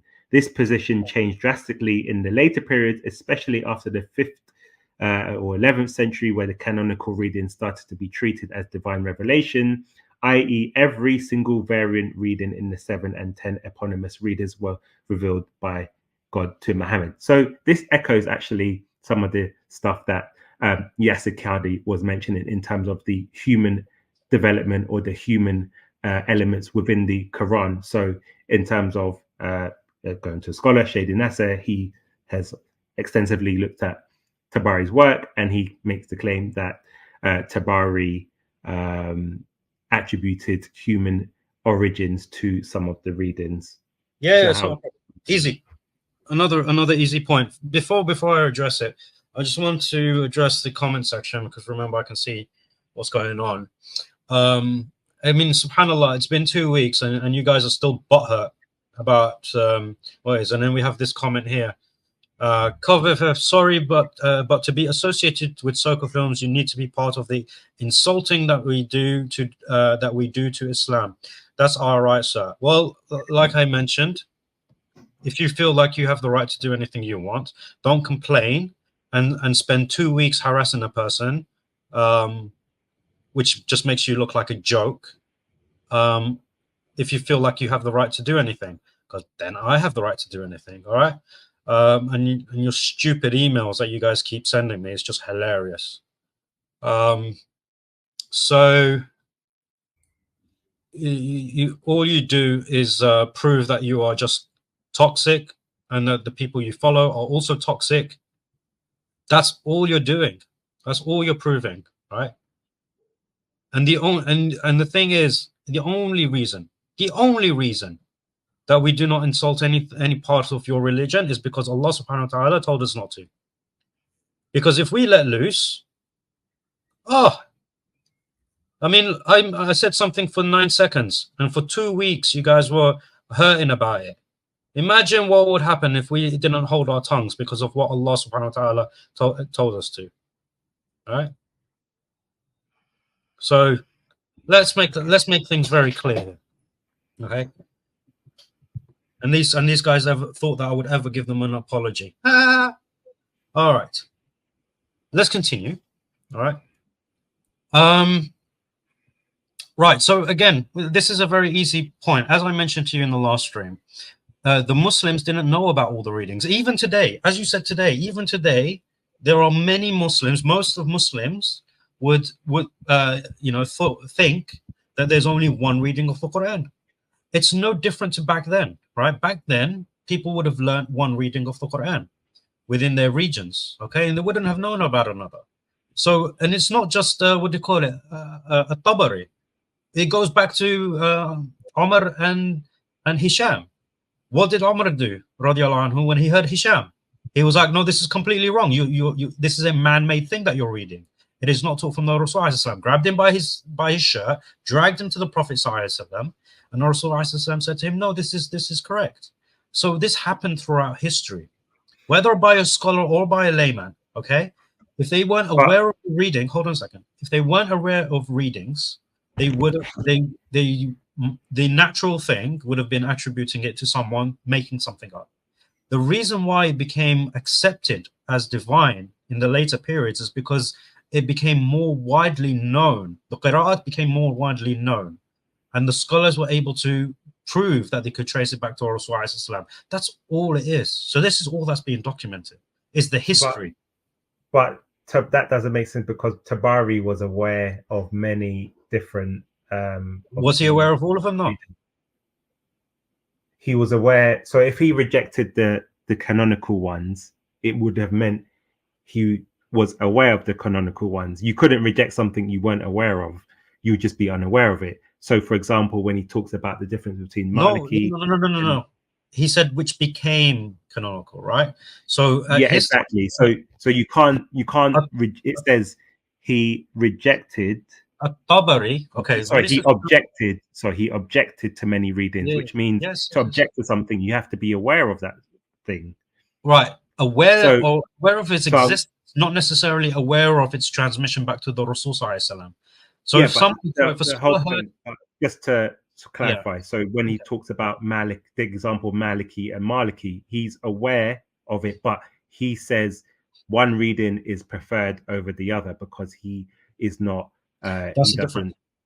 No. There's a difference between preference. There's a difference between preference, right?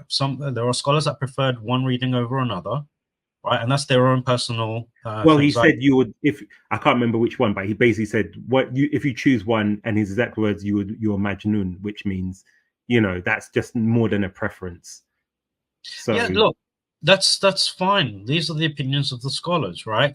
This is their own personal opinions, right? When they exaggerate like this, all right, if you just pick one, you're crazy. It's to highlight. Hold on, let me explain to you the intentions of these scholars, because at the end of the day, it's all Quran. All of it is Quran. So for you to say I prefer this over this, some of the he would be like, are you crazy to prefer one variant of the speech of Allah to another variant of the speech of Allah? Are you crazy? Like, they should both be equal in your eyes. So these are the sort of statements that they would make, right? You need to understand the mentality and the style of these scholars when they are. So why would he attribute the Quran, the variants, to human origins? If he's so if he's made aware of a variant that he has not heard before, then he might attribute it to a human being, because he's like, okay, I'm not aware of this being transmitted back to Rasulullah, right? This is an explanation, and this is what I explained to you in the previous stream, that some of the scholars, or laymen alike, they would not be aware of certain variants and their transmission back to the Prophet ﷺ. So they could attribute it as inauthentic, for example, or man-made. So if you had chains of narration, just to interject, how would he not know? Because Tabari would you say he was a scholar of the Qira'at? Tabari, he was not a scholar of the Qur'an, no, but he was aware of them. But that wasn't his field. Tabari is not known for his specialty in Ulum al-Quran. He's known for his tafsir and his tarikh. Right. So you're saying a scholar who lived within a certain time frame, quite close to the time of the Prophet. Yeah. Wasn't aware of the sort of widely transmitted. Dude, you're talking about someone that was born. I can't remember how many. I think 100 or so years after the death of Rasulullah. But we talk, like I said to you, Umar radiallahu anhu, who lived at the time of the Prophet ﷺ, was not aware of another reading, which was not aware of the reading of another companion, which is why he grabbed him by the neck and thought he was reciting something man-made and dragged him to the Prophet, peace be upon him. And only then he got clarification that it was correct, that it was divinely revealed. So if we're talking about people at the time of the Prophet, peace be upon him, while he was still alive, being unaware of different readings, then imagine people who came hundreds of years after. They would also it's even more likely it would be the opposite, because most likely you would be more aware. So when something, just to humor your point, when something is first revealed, you can argue, well, they may not have been aware.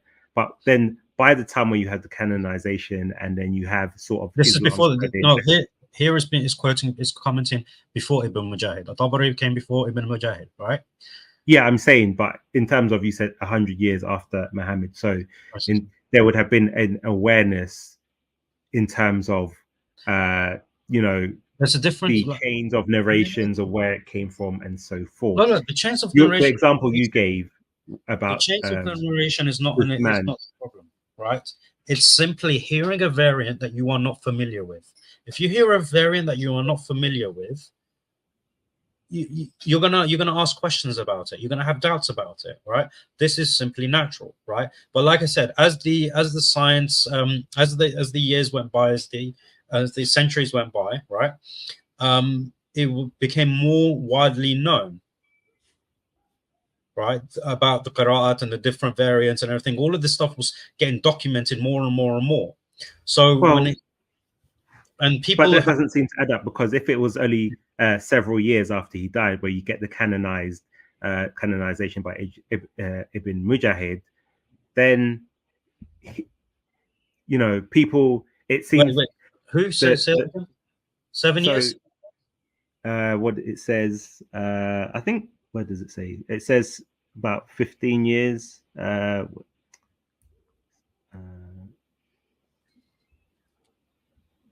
I think it was it wasn't too long that they lived apart. Well, At-Tabari and Ibn Mujahid. Yeah, it wasn't long. It wasn't long, but I don't think as close as 15 years. I'm not sure. Don't quote me on that, but I'm not sure. They were close, but I don't think as close as 15 years. Okay, so let's say 20, 30 years. Whatever the time period, yeah.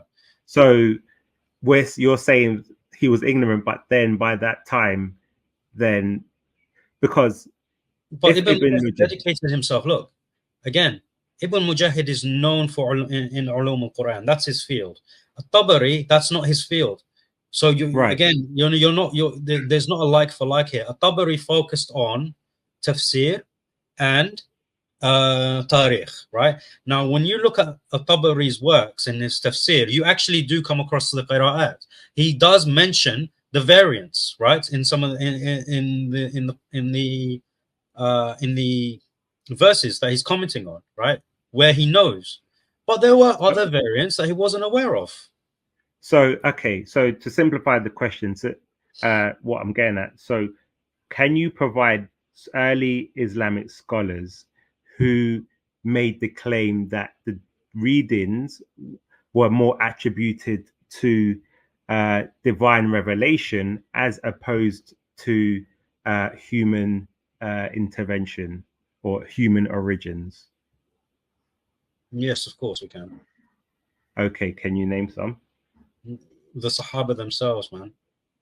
Okay, can you provide a statement of what they said?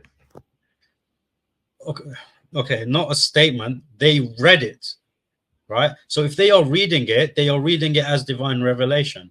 So it doesn't need to be a statement. So when they are reading these variants, that is them believing it's from divine revelation, because they are the companions of the Prophet Muhammad, peace be upon him. Like I said, everything that we do, everything that we get, all stems back to the companions of the Prophet Muhammad and the Prophet himself, right? That is always going to be our basis. So whenever you want to ask for evidence regarding whether the variants are from Allah or not, that's where I'm going to go to, right? As someone sitting here today. But when we back project to people that didn't have... Well, you would have to, there's a problem with that, because you would have to prove that they were aware of those different variants, because as you've said, some people were not aware of certain things. So we have to, and this is some of the works of, so everything would have developed.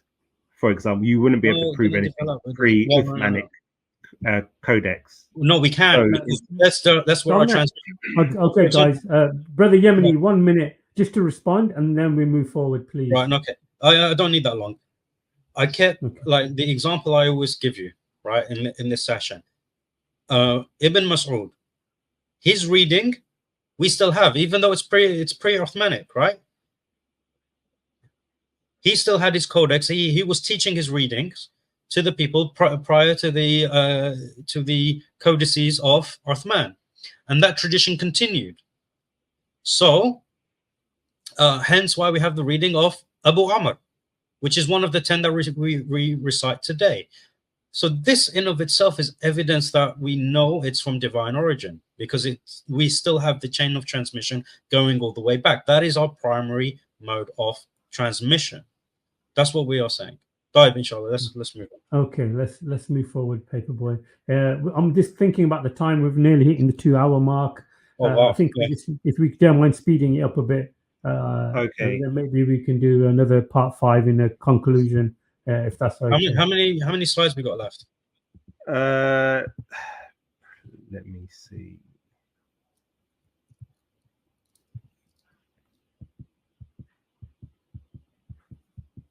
He's tapping quite a lot. I'm assuming there's quite a few left.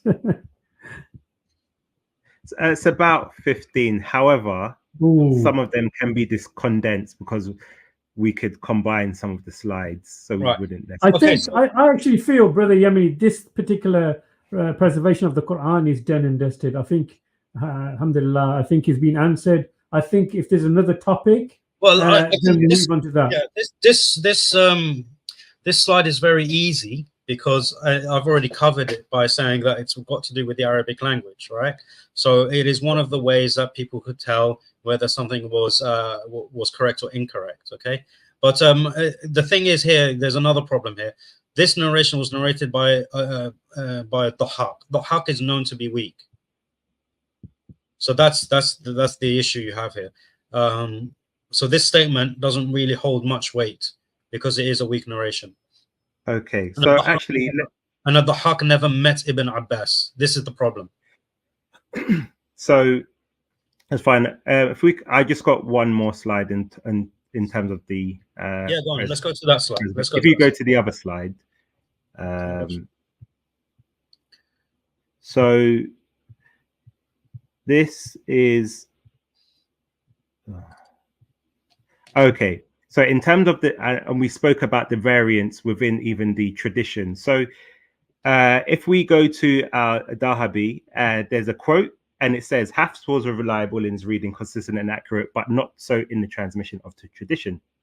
Hafs himself said that he did not depart from Asim's reading except for one word in Surat al-Rum.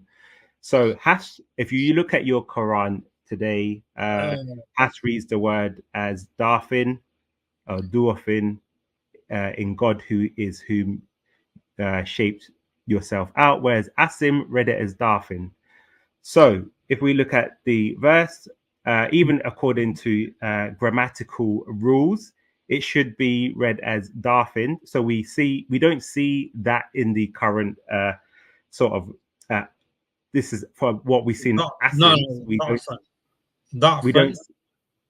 Let him finish, Brother Yemeni. Let him finish, and then obviously I'm not a master in Arabic, so forgive me if I'm butchering things. So they disagree. So he said his recitation or his Quran, whatever you want to call it, differed from Asim's, his teachers, by one word. So Duafin and Darfin. So we see in the Hafs tradition that it has the Duafin. You can correct me if I'm saying it wrong. Reason why it should be the Darfin is because the Skun prior, so in terms of Arabic linguistics, it would make more sense to be read as Darfin. So we see something that was changed, that was with it, that is now in the current readings today. Okay.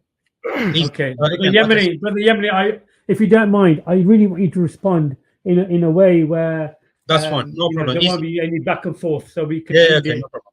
That's fine. I said to you, give me a Hafs reading and a Hafs reading that are different. That's what I said to you. You can't do that. There's a difference between a reading from Hafs and his teacher. That's a different thing altogether. Okay. So again, just to incorporate your reader. I know I'm interjecting, but it's just the point was where the statement of human intervention. So if we're going to account for the differences, we have to you have to demonstrate where this difference and why this difference is. It's a choice of the reading, right? That's all it is. Now, da'f and da'f, right? There isn't a grammatical issue here, right? And you haven't actually provided a grammatical issue. You just said one is better, but you know, or one is what was the word? What was the wording that you So used? I said it should be dorf because the word before it ends with a schoon. Okay. Which word ends with sukun? Let me just consult minutes. Because the ayah here, Yeah. Allahu alladhi khalaqakum min da'fin. No, that's fine. There's no grammatical issue here. So in terms, okay, so for the audience to understand, in terms of if you read it Darfin or Dolphin, is there a difference? Does it create a difference? No, not really.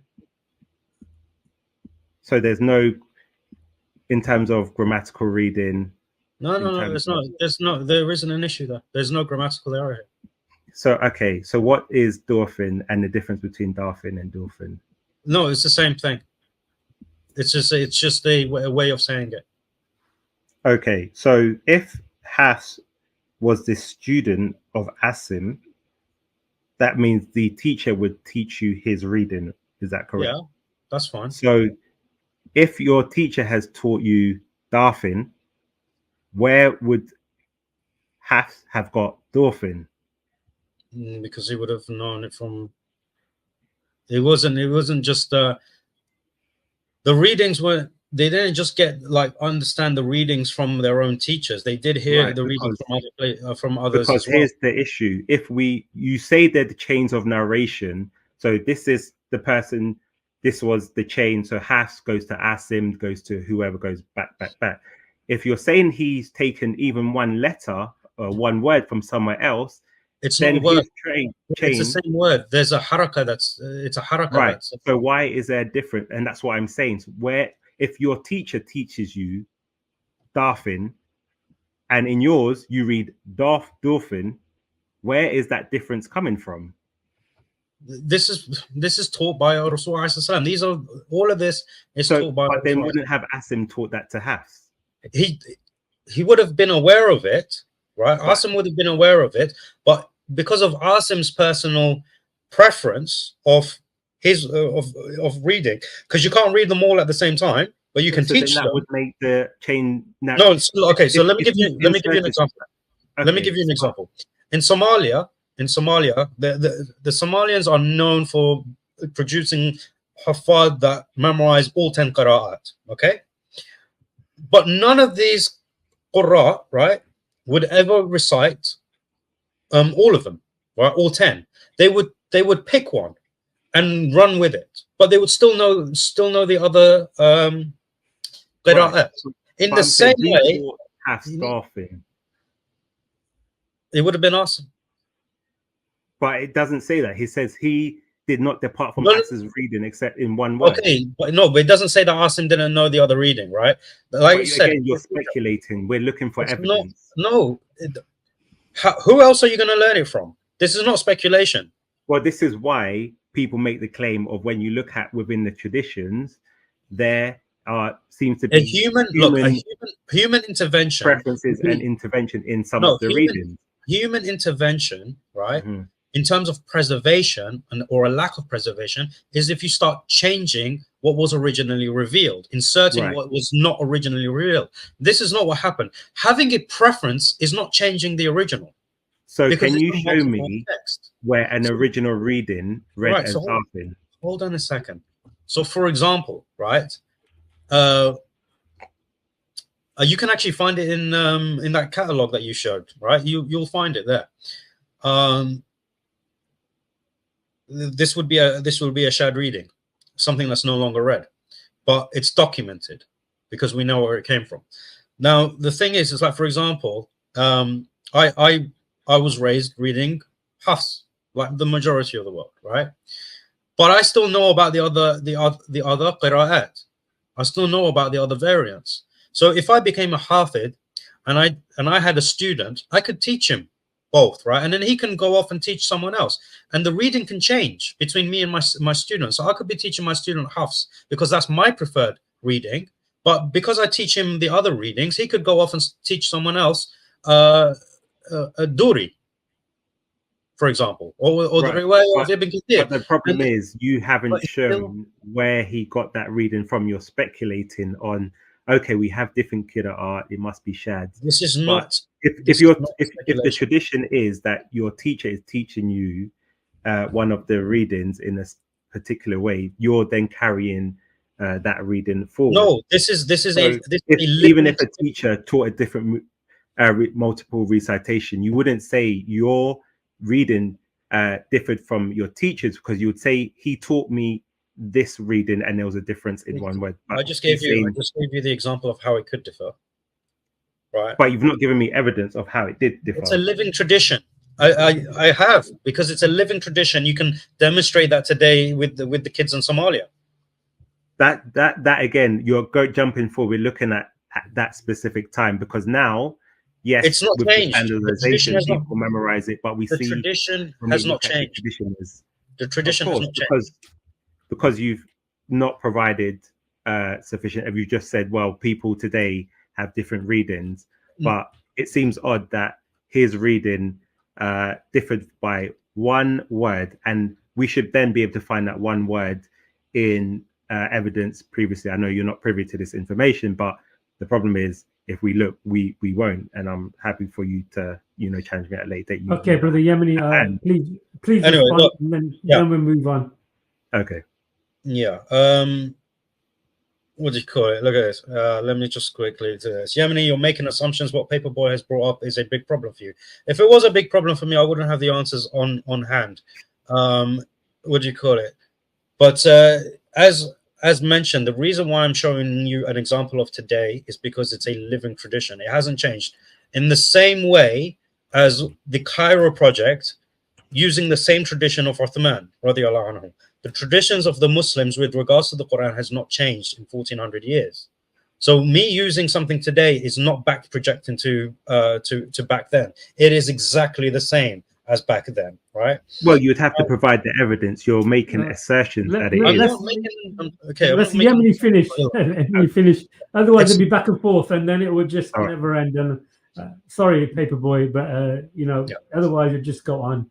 Brother Yemeni, finish off without making any more statements, so Paperboy can respond. Just respond to what Paperboy has brought up, if you don't. Well, I feel like I'm just going in circles because I've explained it, and he's trying to make it seem like I have, I'm making assumptions, but nothing that I've said is actually an assumption. Asim would have been aware of different readings. If you go back in the chain, he would have learned from teachers who also knew different readings. Okay, so he would have been aware of different readings. Going back to the Prophet ﷺ, in terms of the ahruf. Now we are looking at a time, okay, where we have the shift from ahruf to qira'at. Okay, and this is the period where which Paperboy does not understand and isn't accounting for. I'm speaking from a position of background knowledge on ulum al-Quran, whereas you are not. So you are only presenting things that you have found without actually understanding the underlying context. Which is why you've had to ask me several questions about what does this mean, what does that mean, because you yourself don't actually have the background knowledge on it. So for you to come to me and say that I'm the one speculating, actually you're the one that's speculating because you don't have the background knowledge to understand where I'm coming from. Okay, brother Yemeni, that's fine. I'll tell you what we're going to do now, because we've gone over the 2 hour Do mark. I get a response to that? 1 minute. I'm going to give you. The thing is, it was your claim, and I want Brother Yemeni to finish off with a rebuttal. Otherwise, you'll make a claim, and then I know Yemeni will be biting his fingernails, waiting to respond. So I don't want to just go back and forth. You could say it towards the end when we have if you want to write it down, note it down, and towards the end you can recap on this particular topic, if that's okay, Paperboy. And of course, I'm sure we're going to have a part 5 to this, and possibly 6 and 7. So looking forward to that. So if you want to remove this slide, and Brother Yemeni, I don't know if you want to put the link in the chat and start getting some guests on. Well, Paperboy, do you want to go for Q&A now, or do you want to? Yeah, because this one, Yeah. after this, it goes to another topic, so we can do the next topic next. What's the next slide? Just quickly, I just want to have a quick look at it. Oh, where is you need it? to go back to the other one. Right. So the next slide is The next one is this one. okay. Yeah, we can leave that for the next one if that's okay. just claim 11. Okay, no problem. Let me put this in the chat.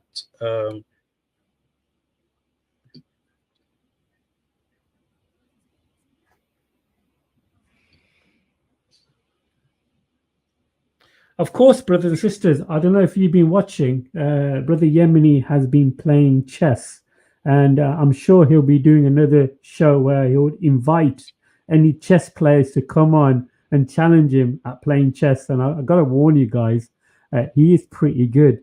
So look out for Brother Yemeni. He's a bit of a, as they say, a bit of a dark horse. He is like, he's pretty good. So hopefully, inshallah, when's your next chess stream? I've actually already before we go to the chat, should we do a summary of sort of just what we've covered today each? Yeah, of course. Okay, sure. Do you want to remove this slide and then? Fine. Yeah. I'm assuming maybe 2 minutes each. Is that okay? Because I'm just thinking about the time. Yeah, that's fine. So yeah, you can stop sharing this slide. Yeah, it's just my screen went blank again for some reason. We've got to give it a second. Let everything come back. The hell? Can you guys hear me, by the way? Yeah, we can hear you, but the slide is still on the screen, Brother Yemeni. Yeah, it's just because my like I said, my laptop's gone blank. It's getting very old. I need to get a new one, but yeah. Shall we begin? And we'll let Brother Paperboy, why his memory's still fresh from the last slide, to maybe let start. him crack on, and then. Okay, Brother Paperboy. As soon as you start speaking, your timer will start. Okay. So actually, to be honest, I forgot what I was going to respond to in the last one. But in terms of what we've discussed today, we looked at the preservation of the Quran. So we clearly see al-Yemeni's definition of perfect preservation clearly differing from what most people would consider as perfect preservation. So I highlighted where there were deletions in terms of verses that we have no more in the Quran, such as the verse of 5 sucklings that was in the original. We found a haphazardous explanation of how we got to the Uthmanic recension of the Quran. When we look at scholarly level opinions, people who have studied this, al-Yemeni's response is, well, they don't know what they're talking about. This is not their field of expertise. So, but these are people who do spend time researching, and I've just provided a summary of what they've said. So clearly their conclusions, as highlighted by Yasir Qadhi, is there are human or artificial elements to the compilation and the variants within the Quranic tradition. So in terms of al-Yemeni's questions that he had to me, I tried to provide evidence to rebut his claim. So he asked for a verse that was being read before Muhammad that had been deleted. So I gave one. Also, in terms of he asked within the Hafs, I didn't have an example, but I showed you where Hafs differed from Asim. And I asked, well, if you have chains of narration, that means the teacher is teaching the student his recitation. So if there are differences, where is that difference come from? And where is the chain for that variant within your reading? It must 10 seconds. So we see a very haphazardous approach. We saw little evidence, and we clearly see that the Quran was not perfectly preserved, as stated by the Quran as an evidence that it was from God. Perfect timing. Spot on. Yemeni, 2 minutes to you. As soon as you start talking, I'll start the clock. I'm not going to say anything now, so you don't start the time. Okay, so let's just not forget the point of the whole preservation thing. it is because the claim that I made is that Allah subhanahu wa ta'ala promised that he will preserve the Quran, hence this topic. So it's not a side topic. The evidence that Paperboy was asking for was the evidence that he provided for us that the Quran was preserved. He says that things were missing. I asked him to provide something that was deleted from the Quran after the death of Rasul sallallahu alaihi wasallam. He was unable to do that. In fact, he provided 5 ahadith, which all displayed abrogation happening within the lifetime of the Rasul sallallahu alaihi wasallam. With regards to the readings, with regards to the topic of the qira'at, unfortunately, Paperboy doesn't have a grasp of the topic in of itself. I think by his own admission, in a way in which he can utilize certain statements in the context of which they are being said, so which produces a problem. Now, the aspect of perfect preservation, as I mentioned, we're not changing the definition. We're talking about what we had originally, and what we had originally still remains with us today. The aspect of human intervention, there's a difference between choice and corruption. Choosing a reading of a inherently multiform text and inherently multiform recital is different to corrupting the text. Now, there was no evidence of corruption of the text presented by Paperboy, none whatsoever. If anything, he just proved that there was a choice that Hafs chose to read a single variant different to his teacher. And we know that 10 seconds. Yeah, and we know that in the early days of Islam, the Sahaba who transmitted the Quran, they were aware of multiple variants, hence how we have the transmission, and hence how we have the Masahif of Uthman radiallahu anhu. So nothing that he thought he presented was actually presented. Awesome. Now, that's been a really good summary of how everything has played out today so far. Brothers and sisters, this is an opportunity for you to come on and ask questions. Questions have to be related to today's stream. I did put it out in the private chat, but if Brother Yemeni wants to overrule me, feel free to do so. But really, while everything is fresh today, I really would like all questions to be based on today's stream. And of course, the rules are quite simple. Please have your camera on backstage and give us a wave. And then if you wish to turn it off, your camera backstage, you can do so. And then you'll be brought up to the main screen. But guys, whoever's going to ask a question, please introduce yourself briefly, put your question forward, and please stay silent until the question is answered. You may not like the answer, but you still have to accept it. And inshallah ta'ala, if there's an opportunity for you to come back again and ask a following question, you'll be able to do so. So Brother Yemeni, please, if there's anybody backstage, we can get them on. No problem. Paperboy, if you just remove your slides from the back chat, just to give room for people. Striving Muslim has already verified himself, so we'll bring him on, inshallah. Assalamu alaikum, akhi. Wa alaikum assalam. How are you doing? Welcome to the show, brother. Thank you. Striving Muslim, first of all, welcome to the show. I'm just thinking about the time. Please introduce yourself and then put your question forward. Okay, so my name is, I go with Striving Muslim as my online alias. I'm a Muslim. I've been a Muslim all my life, and I'm from Nigeria. Mostly my question is, yeah, thank you. So sorry. Apologies. Brother Muhammad, can you just post the link? Yeah, I'm just going to look for it now, and bear with me. I've got it. Yeah, thank you. Bye, inshallah. So apologies, Striving Muslim. Oh, what's your name, akhi? Abdul Hamid. Abdul Hamid. Yes. Apologies, Abdul Hamid. No problem. So I stumbled upon the discussion, so I've watched the previous 4 episodes over the past 1 week. But given that the format is we have to ask questions about today's topic, so I'll just ask you this question, Paperboy. By the way, thank you again. I echo every Muslim's sentiments about the way you've conducted yourself over the whole conversation. My question is, have you actually studied as someone who has done the research about this topic, have you studied the concept of the 7 harufs that the Quran was revealed in?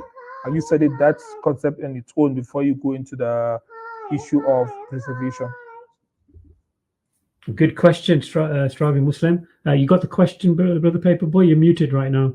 Oh, okay. Yeah. So in terms of the length of my study, it will just be looking around the Western scholarship on it. So people like Shady Nasser reading their books about the canonization, and also people like Margin Van Puyen and Haytham Sidki. So as there are, a lot of Arabic texts I wouldn't be privy to, but for me, the highest standard of academics is Western scholarship because they're very objective in their assessment. So I'm not an expert. I would still consider myself a layman, but I rely on the opinions of Western scholars. Just have a look at this. Brother Yemeni, do you want to respond to that?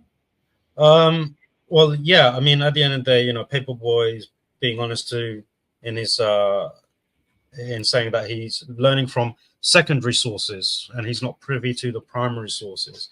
But this is why it's very important to be able to have access to the primary sources. And this is like, even though people say, oh, why do you keep shaming Christians for not learning Arabic?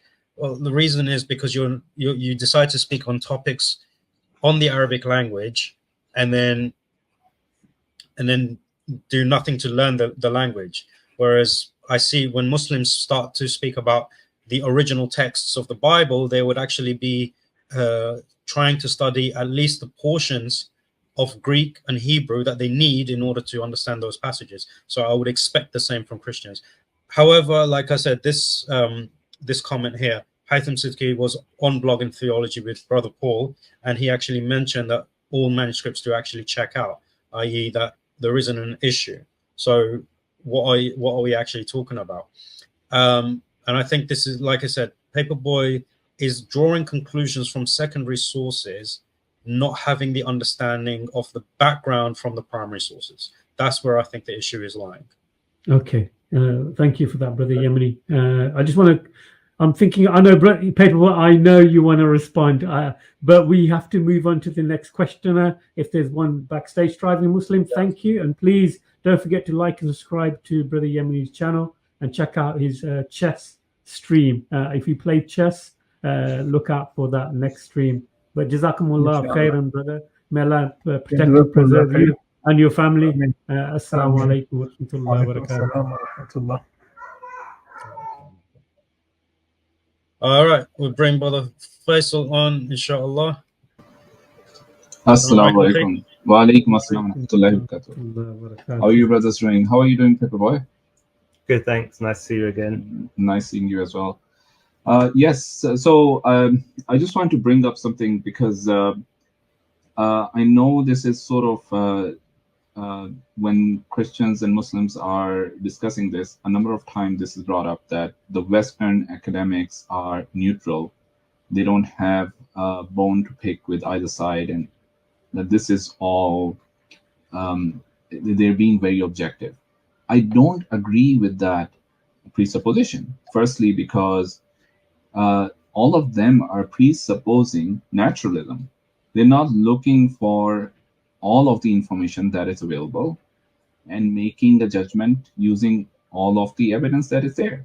So would you ever consider someone who denies the existence of God and comes to you and says, this Bible is just some stardust and it has no meaning, or you are stardust, you don't have any meaning, and basically they're making a conclusion based on half the knowledge that is out there, only the knowledge that you can actually get from the world around you, and ignore the existence of God. So is your question basically how come Paperboy is taking information or knowledge from... I'm basically questioning why do you take them as objective when they clearly deny the existence of God, and they basically disregard a whole lot of other metaphysical evidence that could be put forth for either the Bible or the Quran? Okay. Yeah, it's a good question. And I think there's two aspects. So you do in Western scholarship, what is good about West? So actually, let me just start with in terms of scholars, for example, people appeal to Bar Ehrman. He's not a Christian, but he is seen as one of the leading textual critics of Christianity. So people can rely on his opinion. There's things I disagree with on a theological level. However, with Western scholarship, it's supposed to be based on factual evidence, what we can prove. So for me, I accept that as a minimum requirement. Are there evidences that are outside which I would feel go against what they say? Yes, I'll give you an example. In terms of the dating of the Gospels, they date them to post 70 AD. The reason why they do that is because they say Jesus couldn't have predicted the destruction of the temple before it happened. So this is a metaphysical claim, but so they have to date all the Gospels after 70 AD. As a Christian, I believe in prophecies, and I believe that if that's the only reason why they are dating the Gospels post 70 AD, we see Jesus, they should be dated actually earlier. So I hold a position of the Gospels were written earlier, but from an academic perspective, in terms of what we can prove, I will accept the factual evidence, even though I disagree with the metaphysical claims. So that's why, in terms of the analysis, even with the Quran, I will accept the evidence of Western scholars because they are just looking at the bare minimum of what we can prove factually. Yes, there may be metaphysical explanations, but that goes too much into theology and beliefs, and then that's where you get resistance. So that's why I rely on academic. Okay. Academic. One second, Brother Faisal, I would really want Brother Yemeni to maybe add something, or if he wants to respond to that question also. Well, I've already touched on this, which is why I mentioned even when he was talking about Marine van Putten and his comments on the selection of the variants and how they seem to be artificially jumbled up. I was saying he's speaking from the perspective of a linguist, not speaking from a historical perspective. At the end of the day, he is a professor of linguistics. He is not a scholar in the Roman Qur'an. So we have to understand under which paradigm and which field, which perspective these people are making their comments on. So we can't say that because you're making a comment on the Qur'an, that means you are in a position of authority, or that you are speaking from the perspective of the science of the Qur'an and of itself. And like you said, there are biases. Like you said, Faisal, there are biases. Whereas the Muslims, when we document our history, you see that there isn't actually a bias. We document where there are disagreements, where there are fabrications. We document all of this, which is why the preservation of the Quran is so certain for us. I mean, Paperboy did all the work for us, really, over here, and displayed to us how much we hold on to the Quran, to the point that we catalog the shared readings, the ones that are no longer read and the ones that are fabricated. Last 10 seconds. To ensure that what we have is authentic and is original. Okay, fantastic. Brothers and sisters, due to the time situation, if there's any Christians backstage, and I think there is, feel free to jump on and ask the question. Faisal, Jazakumullah khair for asking the question. Very good question. Inshallah, see you on the next stream, inshallah. All right. Assalamu alaikum wa rahmatullah. And just a very quick word, Paperboy, you're welcome we keep doing these comparison videos on the Bible and the Quran. You're welcome on the channel as well, our channel as well, whenever you want to. And because you're very knowledgeable and you're very like we've talked about before, the way you've conducted yourself is amazing. Alhamdulillah. Thank you. Really good. Okay, thank you. Assalamu alaikum wa rahmatullah wa barakatuh. Okay, due to the time restraints, we have to really balance this out now. So if there's any there is one. questions, please jump on. Jacob, are you okay with your camera staying on? Just give me a thumbs up if you're okay, or if you, yeah. All right. Jacob, welcome to the stream. How you doing? Welcome, Jacob. Yeah, thank you. You're welcome. I'm a Christian. Yeah, fantastic. Introduce yourself and then ask your question. Yeah, so I'm a Christian. My question is for Yemeni.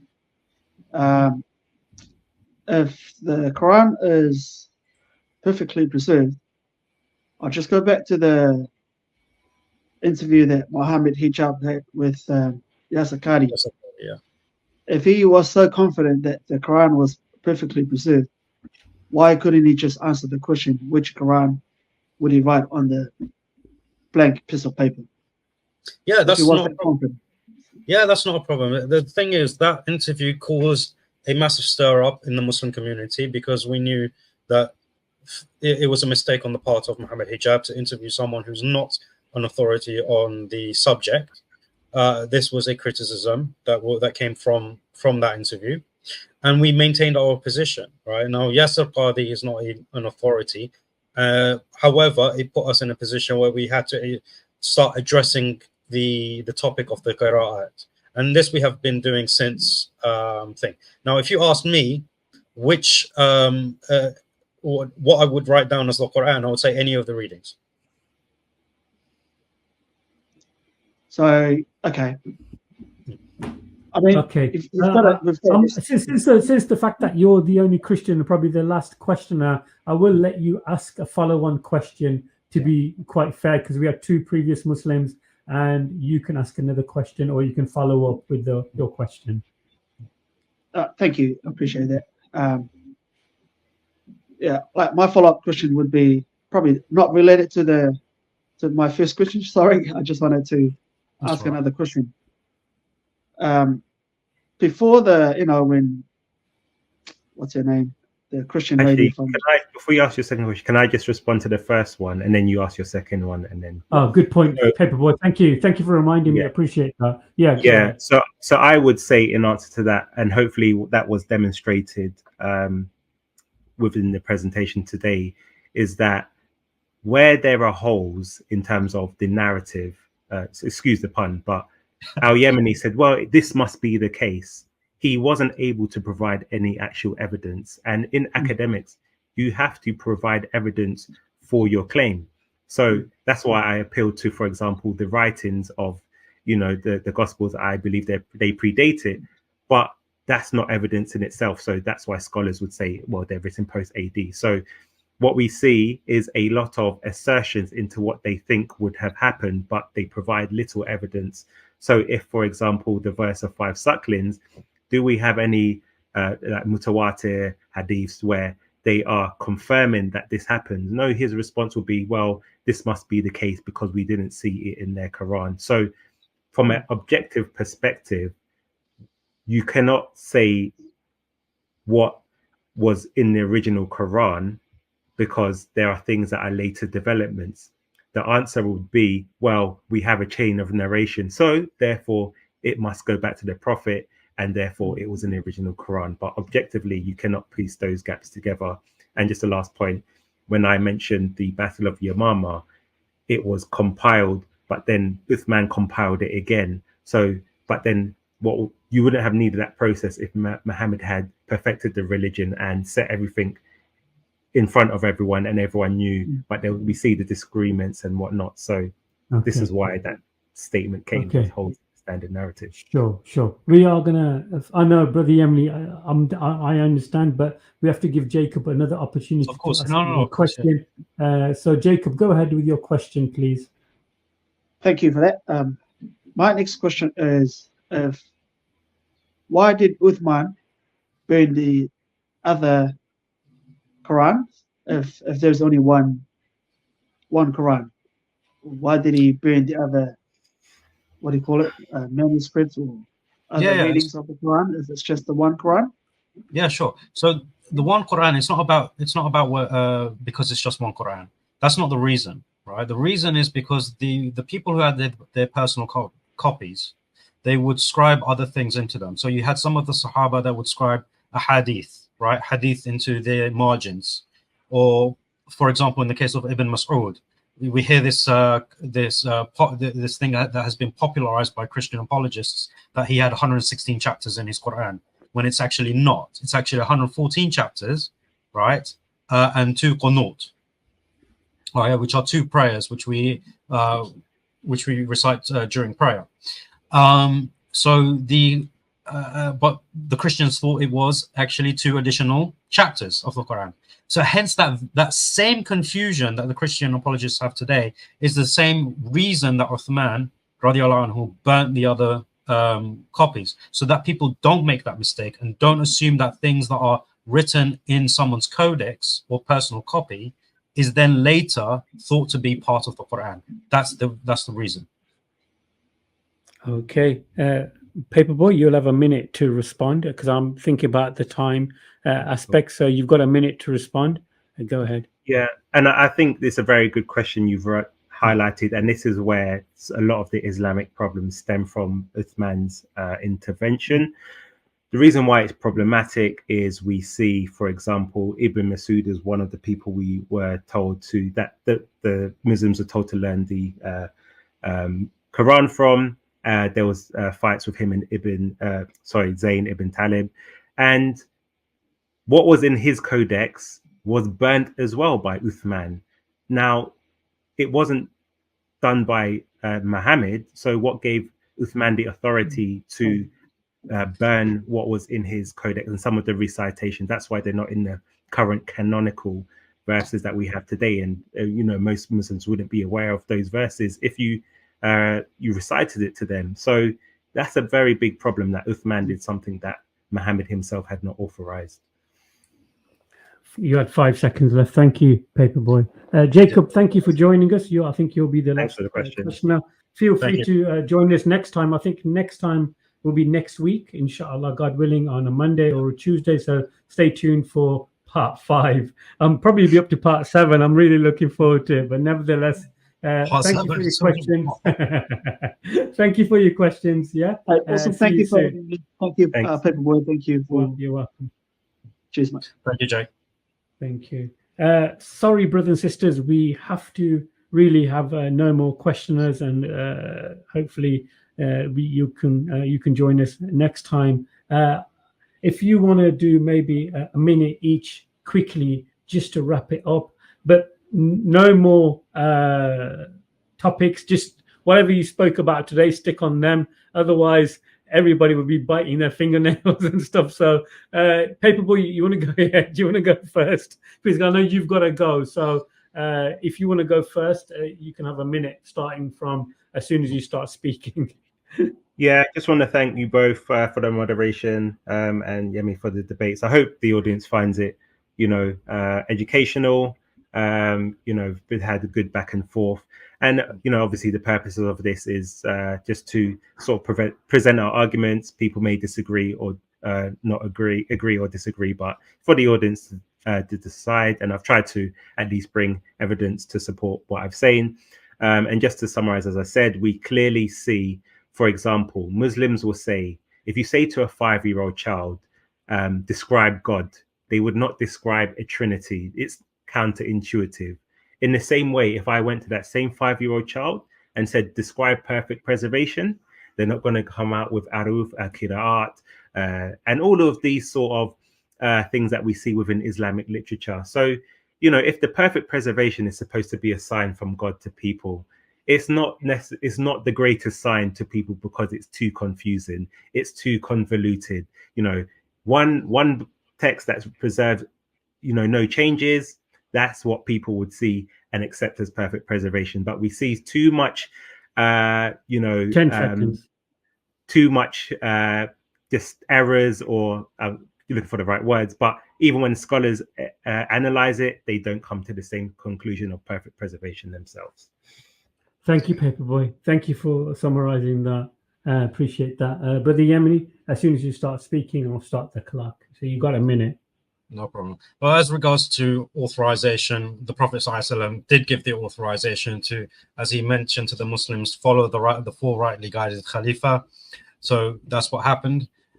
So there was the authorization. With regards to this analogy that he just brought, it just doesn't work, because that's got nothing. If you are explained to a child, if you ask a child what does preservation mean, they'll say having what is original, and that's what the Qur'an is. The Qur'an is the original. What we have today is the original. The ahruf and the qira'at, that's a different aspect to it. But in terms of what's original, we have this. And as mentioned, the evidences that Paperboy says I haven't presented is because he presented them for us, displayed 10 seconds and displayed everything that I've already previously mentioned. So with that, أقول قولي هذا والسلام عليكم ورحمة الله وبركاته. Excellent. Thank you for that, Brother Yemeni.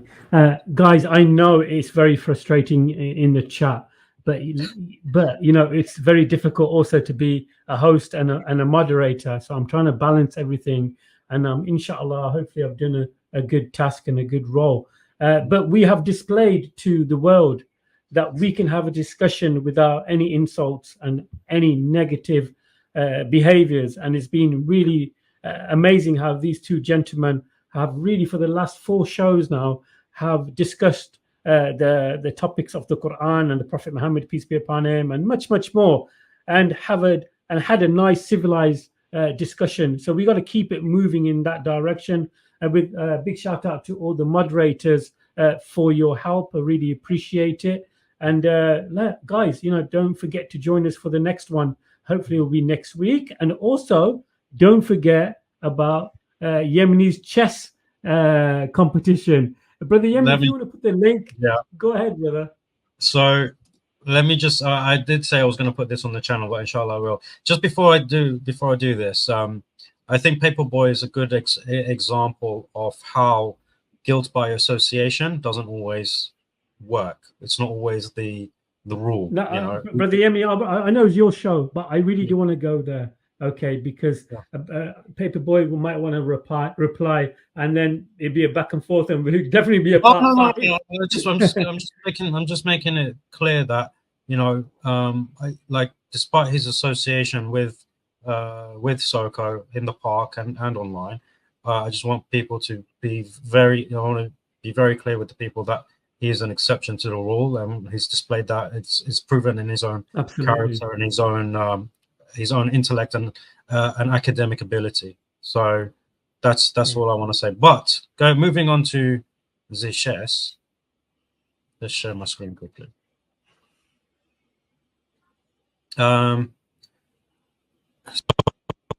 Obviously, we've started this on chess.com. If you do have an account or want to be part of it, we go to socials, clubs, and I started my own.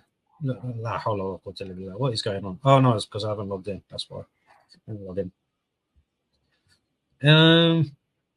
Right. Okay. Socials, clubs, and then we have our own Rihatul Arab, 14 members at the moment, and I've already set up the arena, the chess arena, which is going to be on the 21st of July. It's a Sunday at 8. I don't know why it says 8:14, but it's at 8:15.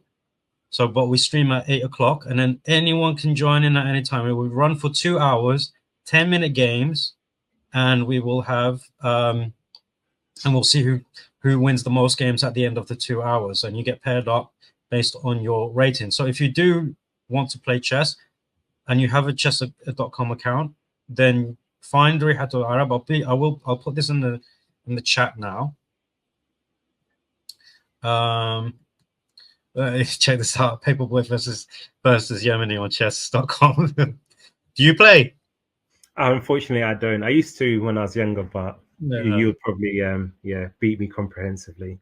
Well, I started picking it up again during COVID, so that's the only reason I got back into it.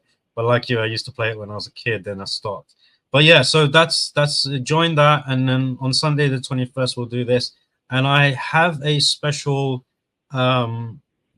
announcement to make at the end of that tournament. So if you do participate, then you will be privy to that, and if you're not, you're going to regret it. So but it's going to be good fun. Inshallah, it will be an improvement of what we had in our first chess session. So yeah, just join up and let's have a good time playing chess and being, battling each other on the board. Alhamdulillah. Fantastic. There's so many people in the chat responding to that. So guys, yeah, like you said, hit the link. You'll get onto the club, the chess club. The link is there. Brother Yemeni has posted it. So please check it out. And I'm looking forward to watching it from afar. I find chess quite interesting. I'm a bit of a checkers player myself, and I would say I'm pretty good at checkers. But yeah, thank you once again, brothers and sisters, for joining us. Been a fantastic show. This is Brother Muhammad from Cover Fef, and Brother Yemeni and Brother Paperboy have been having a nice discussion, and inshallah ta'ala looking forward to part 5. So final words from me is the greetings of peace. Assalamu alaikum wa rahmatullah wa barakatuh.